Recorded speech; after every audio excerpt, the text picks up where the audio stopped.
जिन्ने भी लुधियाने दे साडे सूझवान वसनीक ने सारिਆਂ ਨੂੰ ਅੱਜ मैं बुधवार के दिन क्योंकि ਤੁਹਾਡੇ ਨਾਲ मुखातब होना फेसबुक ते अज का जिहड़ा लेटेस्ट अपडेट मैं जिला एडमिनिस्ट्रेशन वालों ਤੁਹਾਡੇ ਨਾਲ साझा करना चाहना। सरकार वालों हमेशा इस गल की कोशिश की जा रही है, मानयोग सीएम साहब के आदेश यही ने कि लोगों को वध तो वध जागरूक किया जाए इस बीमारी तो बचने लई। और जिहड़े लोग इस घातक बीमारी के शिकार हो जाते हैं उन्होंने जिहड़ियां मैडिकल सुविधावां मिलन। पिछले दिनों च बहुत सारिया ऐसिया गल्लां आईयां ने, कई बार की हुंदा है कि एक अद्धा केस जिहड़ा हैगा वो सोशल मीडिया ते अजकल बड़ी जल्दी उछल जाता है, पर उहदे नाल जिहड़े हज़ारां लोगों का इलाज होया है, जिन्होंने हस्पतालों च जगह मिली है, वो ठीक होके गए ने, वो गल कई बार पिछे रह जाती है।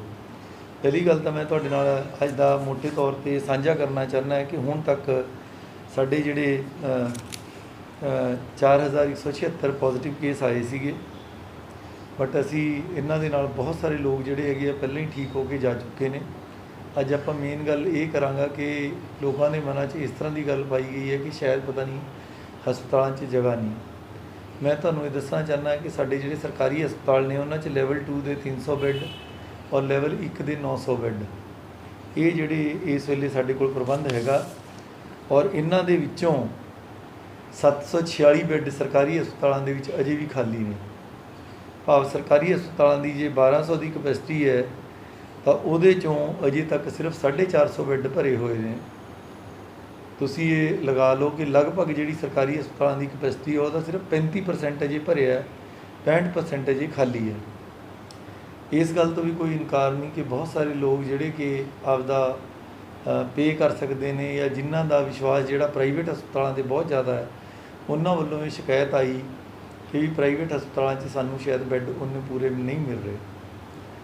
सरकार वालों मानयोग मुख सकत्तर साहब की जिहड़ी हिदायत ने, सीएम साहब दी हिदायतां ने, उहदे तहत असी प्राइवेट जिहड़े 7 वड्डे हस्पताल ने पहला उन्हां नाल मीटिंगां कीतियां, उन्हां दे नंबर ऑफ बैड्स वधाए। फिर उस तो बाद कल असी जिहड़े शहर के 50 वड्डे प्रमुख हस्पताल ने उन्हां नाल ते इंडियन मैडिकल एसोसीएशन है उन्हां नाल मीटिंग की। उहदे बड़ा सकारात्मक नतीजे होए ने। मैनूं ये खुशी है तुहानूं दसदे होए कि अज तो 15 दिन पहलां जिहड़े कि साडे कोल सिर्फ 62 बैड सीगे प्राइवेट हस्पतालों के, अज वो बैड साडे कोल वध के 741 हो गए। 741 का मतलब है कि लगभग 750 बैड साडे कोल प्राइवेट हस्पतालों के हैगे ने। और उस शहर के 7 वड्डे हस्पताल और 30 मध्यम दर्जे के हस्पताल साडे नाल ऑन बोर्ड ने। ये 37 हस्पतालों के जिहड़े 741 बैड साडे कोल है ने। 741 बैडों के विचों प्राइवेट हस्पतालों के विच इस वेले 397 बैड भरे हुए हैं। 400 मान लो तुसी, 350 बैड अजे भी प्राइवेट हस्पतालों च खाली ने। कई बार ये हुंदा है कि भी समाज च जदों कोई गल फैल जाती है और एक बंदा अगर कोई गल कह दे, अजकल सोशल मीडिया की गल है वो बड़ी जल्दी कैच करती है।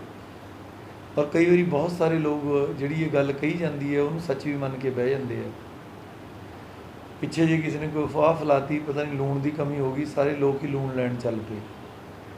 जे आप सारे लोग इस तरह हस्पतालों वाल वीरा कर देंगे या जिहड़ा बंदा होम आइसोलेशन नाल घरे रह सकता है या जिन्होंने माइल्ड सिम्पटम्स हैगे ने होम आइसोलेशन कर सकता है, या सरकार की लैवल 1 की फैसिलिटी है जिथे कि बिना ऑक्सीजन तो वह सर सकता है, या जिहड़े नूं लैवल 2 की माइल्ड ऑक्सीजन फैसिलिटी के नाल रह सकता है, अगर वो सारे वड्डे हस्पतालों वाल जाणगे, मेरी तुहानूं बेनती है तुसीं आप सोचो कि जिहड़े लोग सीरीयसली बीमार ने उन्हां नाल वाकई बैडां की कमी हो जूगी। पहली तो मेरी तुहानूं अपील ये है तुसीं आपकी बीमारी की कंडीशन देखो, उस तो बाद डिसाइड करो कि हस्पताल जाना है कि नहीं जाना, या होम आइसोलेशन करना या किहड़े लैवल के हस्पताल च जाना है। वड्डे हस्पताल च जाण नाल कोई चंगी सेहत की गरंटी नहीं हैगी। उहदे लई मैं विस्तार च गल करांगा। बहुत सारे वीरां नूं ये लग रहा होना है भी डीसी जिहड़े आंकड़े दे रहा है भी वाकई ये गल है कि नहीं है। असी पिछे जे गल चलाई सी कि असी एक ऐप लॉन्च करांगे जिहदे ते जाके तुसी जिहड़ा हैगा रियल टाइम देखोगे कि किहड़े हस्पताल च किन्ने बैड ने। पर फिर क्योंकि सरकार वालों ये डिसाइड किया गया कि सारे पंजाब ਲਈ वो ऐप बन रही है, अंडर ट्रायल है। जिहड़ा ऐप स्टोर है वह भी एक प्रोसीजर है कि 72 घंटे उस चला देंगे, पूरे पंजाब के हस्पतालों का डाटा पै रहा। पर जितों तक लुधियाने के डाटा का संबंध है, मैं हुणी तुहानूं आउट करन लग्या। साडी एक वैबसाइट है जिन्होंने नैशनल इन्फॉर्मेटिक सेंटर कहते हैं। डिस्ट्रिक्ट एडमिनिस्ट्रेशन की सारी जिहड़ी जानकारी है उहदे ते हुंदी है, NIC जिन्होंने आपां कहने हैं। ਇਹ ਵੈਬਸਾਈਟ ਹੈ, ਤੁਸੀਂ ਸਾਹਮਣੇ ਨੋਟ ਕਰ ਲਓ। ਇਹ ਵੈਬਸਾਈਟ ਦਾ ਨਾਮ ਹੈਗਾ ludhiana.nic.in। ਇਹਦੇ 'ਤੇ ਅਸੀਂ ਪੋਰਟਲ ਬਣਾਇਆ notice/COVID-19 ਬੈੱਡ ਸਟੇਟਸ ਇਨ ਲੁਧਿਆਣਾ ਡਿਸਟ੍ਰਿਕਟ। ਚੰਗੀ ਤਰ੍ਹਾਂ ਨਾਲ ਇਹਨੂੰ ਦੇਖ ਲਓ। ਮੈਂ ਇਹਨੂੰ ਆਪਣੇ ਹੱਥ 'ਚ ਇਸ ਕਰਕੇ ਹੋਲਡ ਕਰ ਰਿਹਾ ludhiana.nic.in। ਇਸ ਵੇਲੇ ਵੀ ਜੇ ਤੁਸੀਂ ਇਹ ਵੀਡੀਓ ਦੇਖਦੇ ਹੋਏ ਇਹਨੂੰ ਕਲਿੱਕ ਕਰੋਗੇ ਤਾਂ ਤੁਹਾਨੂੰ ਇੱਕ ਪੇਜ ਖੁੱਲੂਗਾ।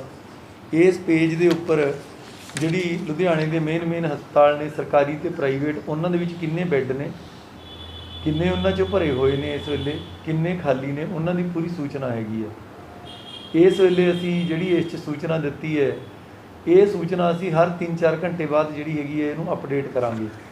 ਅਗਰ ਤੁਸੀਂ ਬਿਲਕੁਲ ਉੱਪਰ ਦੇਖੋਗੇ, ਇਹ 'ਚ ਲਿਖਿਆ 5 ਅਗਸਤ ਨੂੰ, ਤਾਂ ਮੇਰੇ ਕੋਲ 2:38 ਵਾਲੀ ਸੂਚਨਾ ਪਈ ਹੈ। ਪਰ ਜਦੋਂ ਮੈਂ ਤੁਹਾਡੇ ਨਾਲ ਗੱਲ ਕਰ ਰਿਹਾ ਤਾਂ ਇਨ ਦਾ ਮੀਨਵਾਈਲ ਮੇਰੀ ਟੀਮ ਨੇ 6:30 ਵਜੇ ਇਹ ਸੂਚਨਾ ਜਿਹੜੀ ਹੈਗੀ ਅਪਡੇਟ ਕਰਤੀ ਹੈ। ਤੁਸੀਂ ਜਦੋਂ ਹੁਣ ਖੋਲੋਗੇ ਤੁਹਾਨੂੰ 6:30 ਵਜੇ ਵਾਲੀ ਸੂਚਨਾ ਆਊਗੀ। ਇਸ ਕਰਕੇ ਜਿਹੜੀ ਇਹ ਲੇਟੈਸਟ ਫਾਈਲ ਹੈ ਉਸ 'ਤੇ ਯਕੀਨ ਕਰਨਾ। ਤੁਸੀਂ ਇਹ ਦੇਖਣਾ ਵੀ ਕਿਹੜੇ ਹਸਪਤਾਲ 'ਚ ਬੈੱਡ ਖਾਲੀ ਨੇ। ਤਾਂ ਜਿਹੜੀ NIC ਦੀ ਸਾਡੀ ਡਿਸਟ੍ਰਿਕਟ ਐਡਮਿਨਿਸਟ੍ਰੇਸ਼ਨ ਵਾਲੀ ਵੈਬਸਾਈਟ ਹੈ ਉਸ 'ਤੇ ਜਾਓ, ਇਹਨੂੰ PDF ਫਾਈਲ ਨੂੰ ਖੋਲ੍ਹੋ, ਤੁਹਾਨੂੰ ਸਹੀ ਪਤਾ ਲੱਗ ਜਾਊਗਾ ਵੀ ਕਿਹੜੇ ਹਸਪਤਾਲ 'ਚ ਕਿੰਨੇ ਬੈੱਡ ਖਾਲੀ ਨੇ।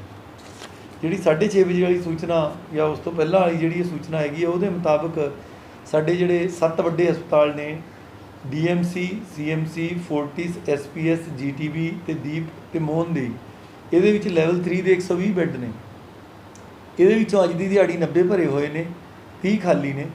ਜਿਹੜੇ 30 ਖਾਲੀ ਨੇ ਉਸ 'ਚ DMC 'ਚ 20, 5 CMC 'ਚ, Fortis ਦੇ ਵਿੱਚ ਸਾਰੇ ਭਰੇ ਹੋਏ ਨੇ ਇਸ ਵੇਲੇ, SPS 'ਚ ਵੀ ਭਰੇ ਨੇ, GTB 'ਚ 1 ਬੈੱਡ ਇਸ ਵੇਲੇ ਖਾਲੀ ਹੈਗਾ, ਮੋਹਨਦੇਈ ਦੇ ਵਿੱਚ 4 ਬੈੱਡ ਖਾਲੀ ਹੈਗੇ ਨੇ।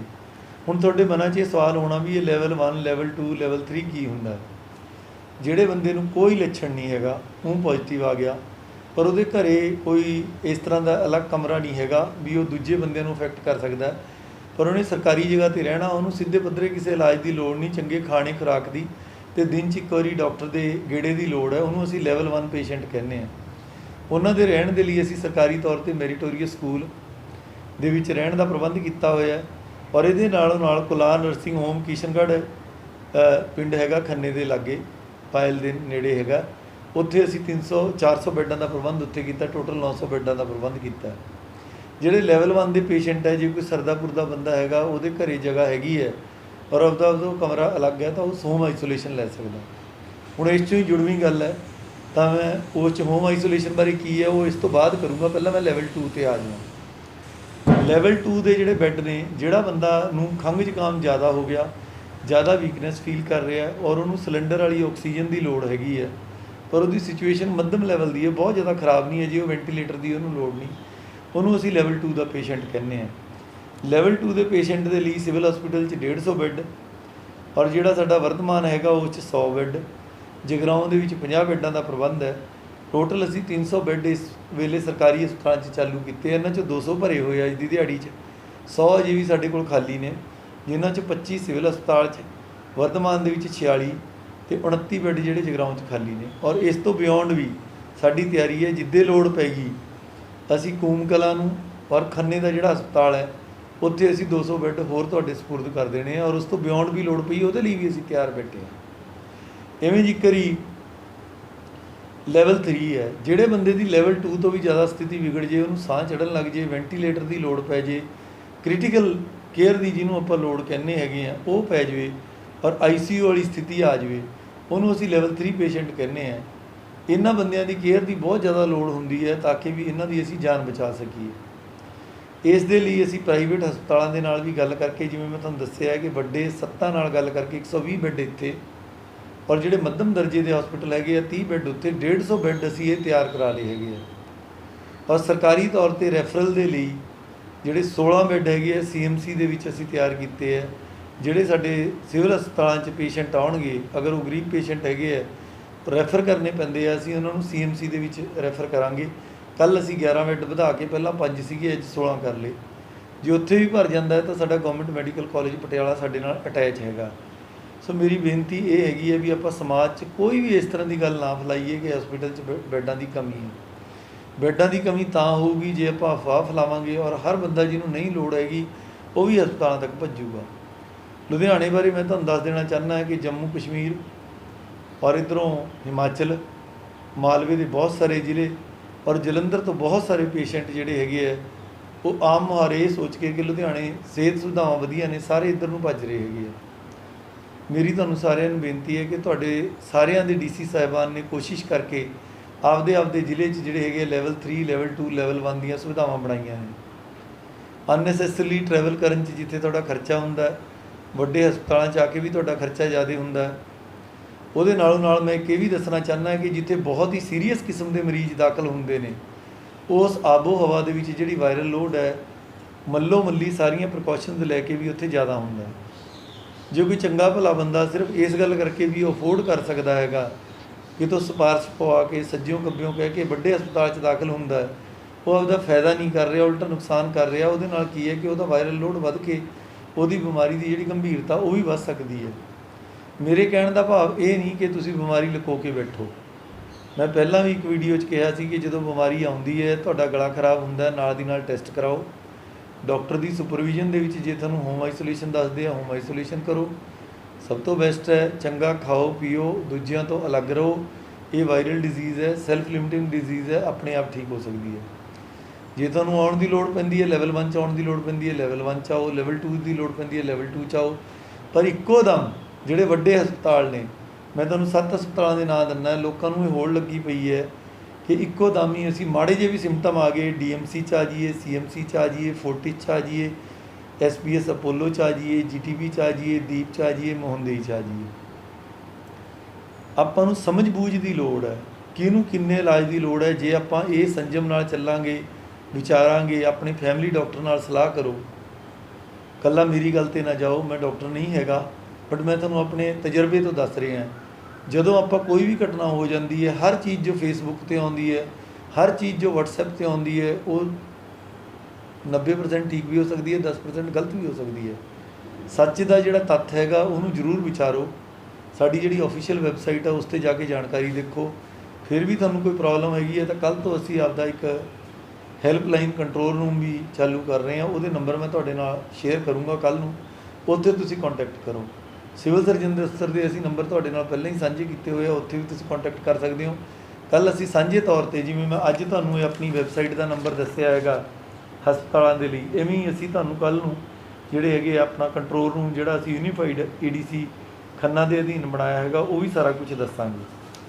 ਫਿਰ ਉਸ ਤੋਂ ਬਾਅਦ ਮੈਂ ਤੁਹਾਨੂੰ ਇਹ ਦੱਸਣਾ ਚਾਹੁੰਦਾ ਹੈ ਕਿ ਇਹ ਮੈਂ 7 ਵੱਡੇ ਹਸਪਤਾਲਾਂ ਦੇ ਨਾਂ ਤਾਂ ਬੋਲ ਹੀ ਤੁਹਾਨੂੰ ਦਿੱਤੇ।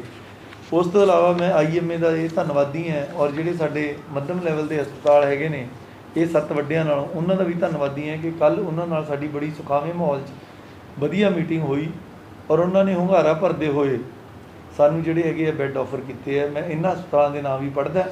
ਅਜੇ ਅਸੀਂ ਇਹ 7 ਵੱਡੇ ਪ੍ਰਾਈਵੇਟਾਂ ਦੇ ਅਤੇ ਸਰਕਾਰੀਆਂ ਦੇ ਨਾਂ ਪਾਏ ਆ। ਹੋਰ 2 ਘੰਟਿਆਂ ਨੂੰ ਇਹ ਜਿਹੜੇ ਬਾਕੀ ਦੇ ਹਸਪਤਾਲ ਹੈ ਇਹਨਾਂ ਦੇ ਵੀ ਨਾਂ ਪੈ ਜਾਣੇ ਆ। ਮੈਂ ਤੁਹਾਨੂੰ ਦੱਸਦਾ ਤੁਹਾਡੇ ਨੇੜੇ ਜਿਹੜਾ ਵੀ ਇਹਨਾਂ 'ਚ ਹੌਸਪੀਟਲ ਹੈਗਾ, ਤੁਸੀਂ ਉੱਥੇ ਜਾ ਕੇ ਆਪਦਾ ਇਲਾਜ ਕਰਾ ਸਕਦੇ ਹੋ। ਰਾਜ ਹੌਸਪੀਟਲ ਹੈਗਾ ਜਮਾਲਪੁਰ ਦੇ ਵਿੱਚ, ਇਹਨਾਂ ਨੇ 30 ਬੈੱਡ ਸਾਨੂੰ ਕੋਵਿਡ ਦੇ ਲਈ ਆਫਰ ਕੀਤੇ ਹੈਗੇ ਨੇ। ਫਿਰ ਉਸ ਤੋਂ ਬਾਅਦ ਭਗਵਾਨ ਰਾਮ ਚੈਰੀਟੇਬਲ ਹੌਸਪੀਟਲ ਹੈ ਦ੍ਰਿਸ਼ੀ ਦੇ ਵਿੱਚ, ਇਹਨਾਂ ਨੇ 20 ਬੈੱਡ ਸਾਨੂੰ ਜਿਹੜੇ ਹੈਗੇ ਆ ਆਫਰ ਕੀਤੇ ਹੈ ਕੋਵਿਡ ਪੇਸ਼ੈਂਟਸ ਦੇ ਇਲਾਜ ਦੇ ਲਈ। ਦੀਪਕ ਹੌਸਪੀਟਲ ਹੈ ਡਿਵੀਜ਼ਨ ਨੰਬਰ 5 ਦੇ ਵਿੱਚ, ਇਹਨਾਂ ਨੇ ਸਾਨੂੰ 10 ਬੈੱਡ ਦਿੱਤੇ ਹੈਗੇ ਆ। ਗੁਰਦੇਵ ਹੌਸਪੀਟਲ ਹੈ, ਇਹਨਾਂ ਨੇ ਵੀ ਸਾਨੂੰ ਭਰੋਸਾ ਦਿੱਤਾ ਕਿ ਜੋ ਵੀ ਕੋਈ ਕੋਵਿਡ ਦਾ ਪੇਸ਼ੈਂਟ ਇਹਨਾਂ ਕੋਲ ਜਾਊਗਾ ਉਹਦਾ ਇਲਾਜ ਕਰਨਗੇ। ਲਾਈਫ ਲਾਈਨ ਹੌਸਪੀਟਲ ਹੈਗਾ ਡਾਕਟਰ RS ਮਹੇਸ਼ਵਰੀ ਜੀ ਦਾ ਡਿਵੀਜ਼ਨ ਨੰਬਰ 6 'ਚ, ਇਹਨਾਂ ਨੇ ਸਾਨੂੰ 11 ਬੈੱਡ ਦਿੱਤੇ, ਜਿਸ 'ਚੋਂ 4 ਵੈਂਟੀਲੇਟਰ ਵਾਲੇ ਹੈਗੇ ਨੇ ਔਰ 7 ਦੂਜੇ ਆਕਸੀਜਨ ਵਾਲੇ ਬੈੱਡ ਹੈਗੇ ਨੇ। ਉਸ ਤੋਂ ਇਲਾਵਾ ਏਮਜ਼ ਬਸਤੀ ਹੌਸਪੀਟਲ ਹੈਗਾ, ਇਹਨਾਂ ਨੇ ਸਾਨੂੰ 18 ਬੈੱਡ ਆਫਰ ਕੀਤੇ ਆ, ਜਿਨ੍ਹਾਂ 'ਚ 8 ਵੈਂਟੀਲੇਟਰ ਵਾਲੇ ਨੇ ਅਤੇ 10 ਸਿੰਪਲ ਆਕਸੀਜਨ ਵਾਲੇ ਨੇ। ਪ੍ਰੋ ਲਾਈਫ ਹੌਸਪੀਟਲ ਹੈਗਾ ਡੇਲੋਂ ਦੇ ਵਿੱਚ ਡਾਕਟਰ ਜੌਲੀ ਦਾ, ਇਹਨਾਂ ਨੇ ਸਾਨੂੰ 12 ਬੈੱਡ ਆਫਰ ਕੀਤੇ ਨੇ, 10 ਆਕਸੀਜਨ ਵਾਲੇ ਅਤੇ 2 ਜਿਹੜੇ ਹੈਗੇ ਆ ਵੈਂਟੀਲੇਟਰ ਵਾਲੇ। ਸ਼੍ਰੀ ਕ੍ਰਿਸ਼ਨਾ ਚੈਰੀਟੇਬਲ ਹੌਸਪੀਟਲ ਹੈ ਮਾਡਲ ਟਾਊਨ ਦੇ ਵਿੱਚ, ਇਹਨਾਂ ਨੇ ਸਾਨੂੰ 10 ਬੈੱਡ ਆਫਰ ਕੀਤੇ ਹੈ ਕੋਵਿਡ ਦੇ ਲਈ। ਸ਼੍ਰੀ ਰਘੁਨਾਥ ਹੌਸਪੀਟਲ ਹੈ ਸਰਾਭਾ ਨਗਰ 'ਚ, ਇਹਨਾਂ ਨੇ ਸਾਨੂੰ 10 ਹੌਸਪੀਟਲ ਆਫਰ ਕੀਤੇ ਹੈਗੇ ਹੈ ਕੋਵਿਡ ਦੇ ਲਈ। ਮੈਡੀਵੇ ਹੌਸਪੀਟਲ ਹੈ ਸਰਾਭਾ ਨਗਰ 'ਚ, ਇਹਨਾਂ ਨੇ ਵੀ ਸਾਨੂੰ ਕਿਹਾ ਕਿ ਇਹ ਇਲਾਜ ਕਰਨਗੇ। ਗਲੋਬਲ ਹਾਰਟ ਹੌਸਪੀਟਲ ਹੈ ਸਰਾਭਾ ਨਗਰ ਦਾ, ਇਹਨਾਂ ਨੇ 18 ਬੈੱਡ ਸਾਨੂੰ ਦਿੱਤੇ ਹੈਗੇ ਹੈ। ਓਰੀਜ਼ਨ ਹੌਸਪੀਟਲ ਹੈ, ਇਹਨਾਂ ਨੇ ਸਾਨੂੰ 6 ਬੈੱਡ ਦਿੱਤੇ ਹੈ। ਅਰੋੜਾ ਨਿਊਰੋ ਸੈਂਟਰ ਹੈ, ਇਹਨਾਂ ਨੇ ਸਾਨੂੰ 16 ਬੈੱਡ ਦਿੱਤੇ ਹੈ। ਸੋਵਤੀ ਨਿਊਰੋ ਸੈਂਟਰ ਹੈ, ਇਹਨਾਂ ਨੇ ਵੀ ਕਿਹਾ ਵੀ ਜੇ ਕੋਈ ਕੋਵਿਡ ਪੇਸ਼ੈਂਟ ਆਊਗਾ ਤਾਂ ਉਹਨੂੰ ਨਹੀਂ ਮੋੜਨਗੇ। ਕੁਲਵੰਤ ਹਾਰਟ ਸੈਂਟਰ ਹੈ, ਇਹਨਾਂ ਨੇ ਵੀ ਕਿਹਾ ਵੀ ਜੇ ਕੋਈ ਬੰਦਾ ਆਊਗਾ ਤਾਂ ਉਹਨੂੰ ਨਹੀਂ ਮੋੜਨਗੇ। ਚਾਵਲਾ ਹਸਪੀਟਲ ਹੈ, ਇਹਨਾਂ ਨੇ ਵੀ ਸਾਨੂੰ ਭਰੋਸਾ ਦਿਵਾਇਆ ਵੀ ਜੇ ਕੋਈ ਆਊਗਾ ਉਹਨੂੰ ਨਹੀਂ ਮੋੜਨਗੇ। UPSC ਜੈਨ ਚੈਰੀਟੇਬਲ ਹਸਪੀਟਲ ਹੈ, ਇਹਨਾਂ ਕੋਲ 23 ਬੈੱਡ ਹੈਗੇ ਨੇ। ਸ਼੍ਰੀ ਰਾਮ ਚੈਰੀਟੇਬਲ ਹਸਪੀਟਲ ਹੈਗੇ, ਇਹਨਾਂ ਕੋਲ ਜਿਵੇਂ ਮੈਂ ਤੁਹਾਨੂੰ ਦੱਸਿਆ ਪਹਿਲਾਂ 20 ਦੱਸਿਆ ਸੀ, ਇੱਥੇ 25 ਲਿਖਿਆ ਹੋਇਆ। ਇਕਬਾਲ ਨਰਸਿੰਗ ਹੋਮ ਹੈਗਾ MS ਔਜਲਾ ਜੀ ਦਾ, ਇਹਨਾਂ ਕੋਲ 5 ਬੈੱਡ ਹੈਗੇ ਨੇ। ਲਾਈਫ ਲਾਈਨ ਹਸਪੀਟਲ ਹੈ ਅਪੋਜ਼ਿਟ DMC, ਇਹਨਾਂ ਕੋਲ 12 ਬੈੱਡ ਹੈਗੇ ਨੇ। ਕੋਵਿਡ ਲਈ ਬੋਲ ਰਹੇ ਆ, ਇਹਨਾਂ ਕੋਲ ਵੈਸੇ ਜ਼ਿਆਦਾ ਹੈਗੇ ਆ ਬੈੱਡ। ਮਾਹਲ ਮਲਟੀ ਸਪੈਸ਼ਲਟੀ ਹਸਪੀਟਲ ਹੈ, ਪੰਜਾਬ PAU ਲਿਖਿਆ ਹੈ ਡਾਕਟਰ SS ਮਾਹਲ ਦਾ, ਇਹਨਾਂ ਨੇ ਸਾਨੂੰ 5 ਬੈੱਡ ਆਫਰ ਕੀਤੇ ਆ। ਗਰੇਵਾਲ ਹਸਪੀਟਲ ਹੈ, ਇਹਨਾਂ ਨੇ ਕਿਹਾ 5 ਬੈੱਡ ਅਸੀਂ ਕੋਵਿਡ ਪੇਸ਼ੈਂਟ ਦਾਖਲ ਕਰਾਂਗੇ। IMA LMCH covid centre Sarabha Nagar, ਇਹਨਾਂ ਨੇ 7 ਬੈੱਡ ਕਹੇ ਹੈਗੇ ਆ। ਇਸ ਤੋਂ ਇਲਾਵਾ ਗੁਰੂ ਨਾਨਕ ਚੈਰੀਟੇਬਲ ਹਸਪੀਟਲ ਹੈ, ਇਹਨਾਂ ਨੇ 10 ਬੈੱਡ ਕਹੇ ਹੈਗੇ ਆ। SNS ਪਾਵਾ ਹਸਪੀਟਲ ਹੈ, 10 ਬੈੱਡ ਇਹਨਾਂ ਨੇ ਕਹੇ ਆ।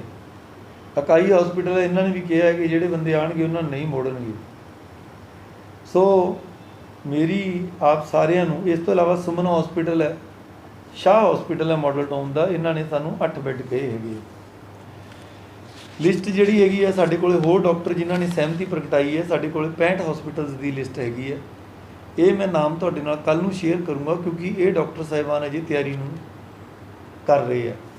ਇਹ ਜਿਹੜੇ ਹਸਪਤਾਲਾਂ ਦੇ ਮੈਂ ਤੁਹਾਨੂੰ ਨਾਮ ਦੱਸੇ ਹੈ 7 ਵੱਡਿਆਂ ਦੇ, ਅਤੇ ਉਸ ਤੋਂ ਇਲਾਵਾ 30 ਹਸਪਤਾਲਾਂ ਦੇ ਮੈਂ ਹੋਰ ਨਾਮ ਤੁਹਾਨੂੰ ਪੜ੍ਹੇ ਹੈ। ਤੁਹਾਡੇ 'ਚੋਂ ਬਹੁਤ ਸਾਰੇ ਪੇਸ਼ੈਂਟ ਜਿਹੜੇ ਹੈਗੇ ਆ ਪਹਿਲਾਂ ਵੀ ਇਹਨਾਂ ਹਸਪਤਾਲਾਂ 'ਚ ਜਾਂਦੇ ਹੋਣਗੇ, ਇਹਨਾਂ ਡਾਕਟਰਾਂ ਨੂੰ ਮਿਲਦੇ ਹੋਣਗੇ। ਹੁਣ ਜੇ ਤੁਹਾਨੂੰ ਪ੍ਰੋਬਲਮ ਆਉਂਦੀ ਹੈ CMC ਹੈ DMC ਹੈ, ਵੱਡੇ ਹਸਪਤਾਲਾਂ 'ਚ ਇੱਕਦਮ ਆਪਾਂ ਭੀੜ ਨਾ ਕਰੀਏ। ਇਹ ਹਸਪਤਾਲ, ਇਹ ਡਾਕਟਰ ਜਿਹੜੇ ਕਿ ਤੁਹਾਨੂੰ ਪਹਿਲਾਂ ਹੀ ਜਾਣਦੇ ਆ, ਇਹਨਾਂ ਕੋਲ ਜਾਓ। ਜੇ ਤੁਹਾਨੂੰ ਕੋਈ ਪ੍ਰੋਬਲਮ ਆਉਂਦੀ ਹੈ, ਅਸੀਂ ਬੜੀ ਕਲੀਅਰਲੀ ਸਾਰੀ ਡਾਕਟਰ ਫਰੈਟਰਨਿਟੀ ਨੂੰ ਪਹਿਲਾਂ ਹੀ ਹੱਥ ਬੰਨ੍ਹ ਕੇ ਬੇਨਤੀ ਕਰ ਚੁੱਕੇ ਹਾਂ ਕਿ ਔਖੀ ਘੜੀ ਦਾ ਮੌਕਾ, ਲੋਕਾਂ ਦਾ ਇਲਾਜ ਕੀਤਾ ਜਾਵੇ, ਕਿਉਂਕਿ ਇਹ ਮਹਾਮਾਰੀ ਦਾ ਸਮਾਂ ਹੈਗਾ। 100 ਸਾਲ ਬਾਅਦ ਇਹੋ ਜਿਹੀ ਬਿਮਾਰੀ ਆਈ ਹੈ। 1918 'ਚ ਇਹੋ ਜਿਹੀ ਬਿਮਾਰੀ ਆਈ ਸੀ। ਯੁੱਧ ਵਰਗੀ ਸਥਿਤੀ ਹੋਣ ਕਰਕੇ ਹੀ ਸਰਕਾਰ ਨੇ ਜਿਹੜਾ already national disaster management act ਹੈ ਜਿਹੜਾ ਉਹ ਲਾ ਦਿੱਤਾ ਹੈਗਾ। ਔਰ ਮੈਨੂੰ ਨਹੀਂ ਲੱਗਦਾ ਕਿ ਕੋਈ ਵੀ ਬੰਦਾ ਜਿਹਨੇ ਇਲਾਜ ਕਰਨ ਦੀ ਸਹੁੰ ਖਾਧੀ ਹੈ ਉਹ ਤੁਹਾਨੂੰ ਇਸ ਘੜੀ 'ਚ ਮਨਾ ਕਰੂਗਾ। ਪਰ ਜੇ ਕਿਤੇ ਕੋਈ ਇੱਕਾ ਦੁੱਕਾ ਘਟਨਾਵਾਂ ਆਉਂਦੀਆਂ ਨੇ, ਉਹਦਾ ਅਸੀਂ ਆਪਦੇ ਆਪ ਐਡਮਿਨਿਸਟ੍ਰੇਟਿਵ ਤੌਰ 'ਤੇ ਕੀ ਹੱਲ ਕਰਨਾ ਹੈਗਾ ਤੁਸੀਂ ਸਾਡੇ ਧਿਆਨ 'ਚ ਲਿਆਉਂਗੇ, ਅਸੀਂ ਉਹਦਾ ਹੱਲ ਕਰਾਂਗੇ। ਐਵੇਂ ਜ਼ਿਕਰ ਹੀ ਅੱਜ ਸਾਡੇ MP ਸਾਹਿਬ ਨੇ ਇੱਕ ਕੋਈ ਕੇਸ ਸਾਨੂੰ ਦੱਸਿਆ ਹੈ ਕਿ ਕੱਲ੍ਹ ਕੋਈ ਪੇਸ਼ੈਂਟ 3-4 ਹਸਪਤਾਲਾਂ 'ਚ ਗਿਆ, ਔਰ ਉਹਦਾ ਜਿਹੜਾ ਹੈਗਾ ਮੈਂ ਪੜ੍ਹ ਕੇ ਤੁਹਾਨੂੰ ਦੱਸਦਾ ਕਿ ਵੀ ਇਹ ਐਸਾ ਐਲੀਗੇਸ਼ਨ ਹੈ ਕਿ ਵੀ ਉਹਨੂੰ ਪ੍ਰੋਪਰ ਉੱਥੇ ਇਲਾਜ ਨਹੀਂ ਦਿੱਤਾ ਗਿਆ। ਹੁਣ ਇੱਕ ਐਲੀਗੇਸ਼ਨ ਹੈ, ਪਰ ਇਹਦੀ ਜਾਂਚ ਮੈਂ ਆਲਰੇਡੀ ਸਿਵਲ ਸਰਜਨ ਸਾਹਿਬ ਨੂੰ ਦੇਤੀ। ਔਰ ਇਹ ਜਿਹੜਾ ਪੇਸ਼ੈਂਟ ਸੀਗਾ, ਇਹਦੀ ਅਜੇ ਅਖਬਾਰਾਂ 'ਚ ਵੀ ਖਬਰਾਂ ਲੱਗੀਆਂ ਨੇ, ਇਹਦੀ ਕੀ ਸੱਚਾਈ ਹੈ ਮੈਂ ਇਸ ਗੱਲ 'ਤੇ ਅਜੇ ਨਹੀਂ ਜਾਂਦਾ। ਇਹ ਕਿਹਾ ਗਿਆ ਕਿ ਸ਼੍ਰੀ ਜੋਗਿੰਦਰਪਾਲ ਨਾਮ ਦੇ ਕਿਸੇ ਵਿਅਕਤੀ ਦੀ ਕੱਲ੍ਹ ਡੈਥ ਹੋਈ ਹੈ, ਵੀ ਉਹ 4 ਹਸਪਤਾਲਾਂ 'ਚ ਰਾਤ ਗਏ ਅਤੇ ਉੱਥੇ ਮਨਾ ਹੋਇਆ। ਅੱਜ ਤਾਂ ਮੈਂ ਤੁਹਾਨੂੰ ਬਾਈ ਨੇਮ ਹੀ ਹਸਪਤਾਲਾਂ ਦੇ ਨਾਮ ਦੱਸਤੇ। ਹੁਣ ਜੇ ਕੋਈ ਮਨਾ ਕਰਦਾ ਹੈਗਾ ਤਾਂ ਆਫਕੋਰਸ ਅਸੀਂ ਸਰਕਾਰੀ ਤੌਰ 'ਤੇ, ਕਿਉਂਕਿ ਪਹਿਲਾਂ ਹੀ ਡਿਜ਼ਾਸਟਰ ਮੈਨੇਜਮੈਂਟ ਐਕਟ ਲੱਗਿਆ ਔਰ ਡਾਕਟਰ ਸਾਹਿਬਾਨ ਨੇ ਕਿਉਂਕਿ ਪਹਿਲਾਂ ਹੀ ਸਾਡੇ ਨਾਲ ਸਹਿਯੋਗ ਕਰ ਰਹੇ ਹੈ, ਉਹ ਲੁਧਿਆਣਾ ਜਿੱਥੇ ਕਿ 15 ਦਿਨ ਪਹਿਲਾਂ ਸਿਰਫ 62 ਬੈੱਡ ਸੀਗੇ ਪ੍ਰਾਈਵੇਟ ਹਸਪਤਾਲਾਂ ਦੇ, ਅੱਜ ਮੈਂ ਤੁਹਾਨੂੰ ਬਾਈ ਨੇਮ ਸੰਖਿਆ ਪੜ੍ਹ ਕੇ ਦੱਸੀ ਔਰ ਇਹਨਾਂ ਦਾ ਜਿਹੜਾ ਜੋੜ ਹੈ 741 ਤੋਂ ਵੱਧ ਬਣਦਾ ਹੈਗਾ। ਤੁਹਾਡੇ ਸਾਹਮਣੇ ਹੈ 741 ਚੋਂ ਵੀ ਸਾਡੇ ਸਿਰਫ 400 ਦੇ ਕਰੀਬ ਭਰੇ ਹੈ, 350 ਦੇ ਕਰੀਬ ਪ੍ਰਾਈਵੇਟ ਦੇ ਵਿੱਚ। ਔਰ ਉਸ ਤੋਂ ਇਲਾਵਾ ਸਰਕਾਰੀ ਜਿਹੜੇ ਹਸਪਤਾਲ ਹੈਗੇ ਨੇ ਉਹਨਾਂ 'ਚ ਜਿਹੜੇ ਹੈਗੇ ਹੈ ਬਹੁਤ ਸਾਰੇ ਬੈੱਡ ਖਾਲੀ ਪਏ ਹੈਗੇ ਨੇ। ਟੋਟਲ 850 ਬੈੱਡ ਅੱਜ ਦੀ ਘੜੀ ਲੁਧਿਆਣੇ 'ਚ ਸਾਡੇ ਕੋਲ ਖਾਲੀ ਪਏ ਹੈ, ਜਿਹੜੇ ਕਿ ਕੋਵਿਡ ਦੇ ਲਈ ਹੈਗੇ ਨੇ। ਸੋ ਕਿਰਪਾ ਕਰਕੇ ਕੋਈ ਪੈਨਿਕ ਨਾ ਬਣਾਓ। ਪਰ ਮੇਰਾ ਇਹ ਦੱਸਣ ਦਾ ਮਤਲਬ ਕਿ 850 ਬੈੱਡ ਪਏ ਹੈਗੇ ਤਾਂ ਆਪਾਂ ਇਹ ਨਹੀਂ ਵੀ ਧਿਆਨ ਦੇਣਾ ਛੱਡ ਦਈਏ। 40 ਲੱਖ ਦੀ ਆਬਾਦੀ 'ਚੋਂ 1% ਵੀ 40,000 ਬਣ ਜਾਂਦਾ। ਜੇ ਆਪਾਂ ਬੇਧਿਆਨੇ ਹੋਵਾਂਗੇ ਔਰ ਇੰਨੇ ਲੋਕ ਇੱਕਦਮ ਬਿਮਾਰ ਹੋਣ ਲੱਗ ਜਾਣਗੇ ਤਾਂ ਕੋਈ ਵੀ ਚੀਜ਼, ਕਿੰਨੇ ਵੀ ਬੈੱਡ ਜਿਹੜੇ ਆ ਘੱਟ ਪੈ ਸਕਦੇ ਹੈਗੇ ਆ। ਮੇਰੇ ਸੂਝਵਾਨ ਸਾਰੇ ਜਿਹੜੇ ਲੁਧਿਆਣੇ ਦੇ ਵਸਨੀਕ ਨੇ ਉਹਨਾਂ ਨੂੰ ਮੇਰੀ ਬੇਨਤੀ ਹੈ ਕਿ ਜਿਵੇਂ ਮੈਂ ਮਾਸਕ ਪਾਈ ਬੈਠਾ, ਮਾਸਕ ਪਾ ਕੇ ਰੱਖੋ। ਮਾਸਕ ਜਿਹੜਾ ਹੈ ਲੋਕਡਾਊਨ ਦੇ ਬਰਾਬਰ ਹੀ ਹੈ। ਇਹਦੇ ਨਾਲ ਕੀ ਹੈ ਕਿ 90% ਸੰਭਾਵਨਾ ਹੋ ਜਾਂਦੀ ਹੈ ਕਿ ਜੇ ਤੁਸੀਂ ਪੋਜ਼ੀਟਿਵ ਬੰਦੇ ਨੂੰ ਮਿਲਦੇ ਹੋ ਤਾਂ ਤੁਹਾਨੂੰ ਬਿਮਾਰੀ ਨਹੀਂ ਲੱਗਦੀ, ਜੇ ਤੁਸੀਂ ਪੋਜ਼ੀਟਿਵ ਹੋ ਤਾਂ ਦੂਜੇ ਬੰਦੇ ਤੱਕ ਬਿਮਾਰੀ ਨਹੀਂ ਫੈਲਦੀ। ਔਰ ਤੀਜੀ ਖੋਜ ਮੈਂ ਪਹਿਲਾਂ ਵੀ 2-3 ਵਾਰੀ ਦੱਸ ਚੁੱਕਿਆ, ਜੇ ਪੋਜ਼ੀਟਿਵ ਬੰਦੇ ਨੂੰ ਤੁਸੀਂ ਮਿਲ ਗਏ ਔਰ ਤੁਹਾਡੇ 'ਚ ਬਿਮਾਰੀ ਆ ਵੀ ਗਈ ਤਾਂ ਬਿਮਾਰੀ ਬੜੀ ਮੱਧਮ ਆਊਗੀ। ਤੁਹਾਨੂੰ ਪਤਾ ਆਪਾਂ ਪੋਲੀਓ ਦੀਆਂ ਬੂੰਦਾਂ ਪਿਲਾਉਂਦੇ ਹਾਂ, ਖਸਰੇ ਦੇ ਟੀਕੇ ਲਾਉਂਦੇ ਹਾਂ, ਸਾਰਾ ਕੁਝ ਆਪਾਂ ਕਰਦੇ ਹਾਂ। ਉਹ ਕੀ ਹੁੰਦਾ, ਜਿਹੜੇ ਉਸ ਬਿਮਾਰੀ ਦੇ ਕੀਟਾਣੂ ਨੇ ਜਾਂ ਵਿਸ਼ਾਣੂ ਨੇ ਉਹਨਾਂ ਨੂੰ ਤੁਹਾਡੇ ਸਰੀਰ 'ਚ ਬਹੁਤ ਥੋੜ੍ਹੀ ਮਾਤਰਾ 'ਚ ਐਂਟਰ ਕੀਤਾ ਜਾਂਦਾ। ਉਹਦੇ ਨਾਲ ਤੁਹਾਡੇ ਸਰੀਰ 'ਚ ਰੋਗ ਪ੍ਰਤੀਰੋਧੀ ਸ਼ਕਤੀ, ਜਿਹਨੂੰ ਆਪਾਂ ਇਮਿਊਨਿਟੀ ਕਹਿੰਦੇ ਹਾਂ, ਉਹ ਬਣ ਜਾਂਦੀ ਹੈ। ਜੇ ਤੁਸੀਂ ਮਾਸਕ ਪਾਈ ਹੈ ਜੇ ਤੁਹਾਨੂੰ ਕੋਵਿਡ ਹੋਊਗਾ ਵੀ ਉਹ ਇੰਨਾ ਸੀਰੀਅਸ ਨਹੀਂ ਹੋਊਗਾ ਕਿ ਜਿਹੜਾ ਜਾਨਲੇਵਾ ਹੋ ਕੇ ਲੈਵਲ 3 ਤੱਕ ਤੁਹਾਨੂੰ ਪਹੁੰਚਾ ਦੇਵੇ ਜਾਂ ਹਸਪਤਾਲ ਦੇ ਮਹਿੰਗੇ ਖਰਚਿਆਂ ਦੀ ਵਿਪਤਾ ਤੁਹਾਨੂੰ ਪਾਵੇ। ਉਹਦੇ ਨਾਲ ਬੜੇ ਮਾਈਲਡ ਸਿੰਪਟਮ ਆਉਣਗੇ ਜਿਹਦੇ ਨਾਲ ਕਿ ਤੁਹਾਡਾ ਬਚਾਅ ਹੋ ਸਕਦਾ। ਬਾਕੀ ਤਾਂ ਇਹ ਚੀਜ਼ਾਂ ਪਰਮਾਤਮਾ ਦੇ ਹੱਥ ਨੇ, ਜੋ ਤਿਆਰੀਆਂ ਸਾਡੇ ਹੱਥ ਨੇ ਮੈਂ ਤੁਹਾਨੂੰ ਪੂਰਾ ਡਿਟੇਲ 'ਚ ਦੱਸਿਆ। ਇਸ ਸਟੇਜ 'ਤੇ ਪਹੁੰਚਣ ਲਈ ਸਾਨੂੰ ਕਈ ਦਿਨ ਅਤੇ ਕਈ ਰਾਤਾਂ ਇਸ ਕੰਮ 'ਤੇ ਲੱਗੀਆਂ ਨੇ। ਕਈ ਡਾਕਟਰ ਸਾਹਿਬਾਨ ਹਸਪਤਾਲਾਂ ਨੂੰ ਇਸ ਗੱਲ ਲਈ ਮਨਾਉਣਾ ਪਿਆ ਹੈਗਾ। ਕੋਈ ਵੀ ਜਿਹੜਾ ਡਾਕਟਰ ਹੈ, ਕੋਈ ਇਹ ਨਹੀਂ ਚਾਹੁੰਦਾ ਕਿ ਉਹਦਾ ਪੇਸ਼ੈਂਟ ਬਿਮਾਰ ਹੋਵੇ ਜਾਂ ਮਰੇ, ਪਰ ਇਹ 'ਚ ਇੱਕ ਮਜਬੂਰੀ ਹੈ, ਉਹ ਮੈਂ ਤੁਹਾਨੂੰ ਦੱਸਣਾ ਚਾਹੁੰਦਾ। ਜਦੋਂ ਇੱਕ ਕ੍ਰਿਟੀਕਲ ਕੇਅਰ ਪੇਸ਼ੈਂਟ ਦਾ ਇਲਾਜ ਹੋਣਾ ਹੁੰਦਾ ਹੈ ਤਾਂ ਇੱਕ ਜਿਹੜਾ ਬੈੱਡ ਲੱਗਦਾ ਹੈ, ਬੈੱਡ ਖਰੀਦਣ ਨੂੰ ਹੋ ਸਕਦਾ 2500 ਦਾ ਆ ਜੇ, ਜਿਹੜੀਆਂ ਉਸ 'ਤੇ ਮਸ਼ੀਨਾਂ ਲੱਗਦੀਆਂ ਨੇ, ਜਿਹੜਾ ਉਸ 'ਤੇ ਆਕਸੀਜਨ ਲੱਗਦੀ ਹੈ, ਜਿਹੜਾ ਉਸ 'ਤੇ ਵੈਂਟੀਲੇਟਰ ਲੱਗਦਾ ਹੈ, ਇਹ ਸਾਰੀ ਚੀਜ਼ਾਂ ਦੀ ਕੀਮਤ ਮਿਲਾ ਕੇ ਸਧਾਰਨ ਬੈੱਡ ਦੀ ਵੀ ਕੀਮਤ 10-12 ਹਜ਼ਾਰ ਰੁਪਈਏ ਆ ਜਾਂਦੀ ਹੈ। ਜੇ ਵੈਂਟੀਲੇਟਰ ਲੈਣ ਚਲੇ ਜਾਓ ਤਾਂ ਲੱਖਾਂ 'ਚ ਹੀ ਪੈ ਜਾਂਦੀ ਹੈ ਗੱਲ। ਉਸ ਤੋਂ ਇਲਾਵਾ ਬੈੱਡ ਵੀ ਤੁਸੀਂ ਖਰੀਦ ਲਏ, ਬੈੱਡ ਦੇ ਅਗੇਂਸਟ ਅਨੈਸਥੀਸੀਸਟ ਜਿਹੜਾ ਕਿ ਬੇਹੋਸ਼ ਕਰਨ ਵਾਲੇ ਡਾਕਟਰ ਆਪਾਂ ਕਹਿੰਦੇ ਹਾਂ ਆਮ ਭਾਸ਼ਾ 'ਚ, ਉਹ ਨਰਸਾਂ ਵੀ ਚਾਹੀਦੀਆਂ ਨੇ, ਕੇਅਰ ਟੇਕਰ ਬੰਦੇ ਵੀ ਚਾਹੀਦੇ ਆ, ਸਫਾਈ ਵਾਲੇ ਵੀ ਚਾਹੀਦੇ ਆ, ਡਾਕਟਰ ਵੀ ਰਾਊਂਡ ਦਾ ਕਲੌਕ ਚਾਹੀਦਾ ਜਿਹੜਾ ਇਸ ਤਰ੍ਹਾਂ ਦਾ ਪੇਸ਼ੈਂਟ ਹੈਗਾ। ਲੈਵਲ 1 ਵਾਲੇ ਨੂੰ ਤਾਂ ਇੱਕ ਵਾਰੀ ਚਲੋ ਗੇੜਾ ਮਾਰ ਲਿਆ ਤਾਂ ਠੀਕ ਹੈ।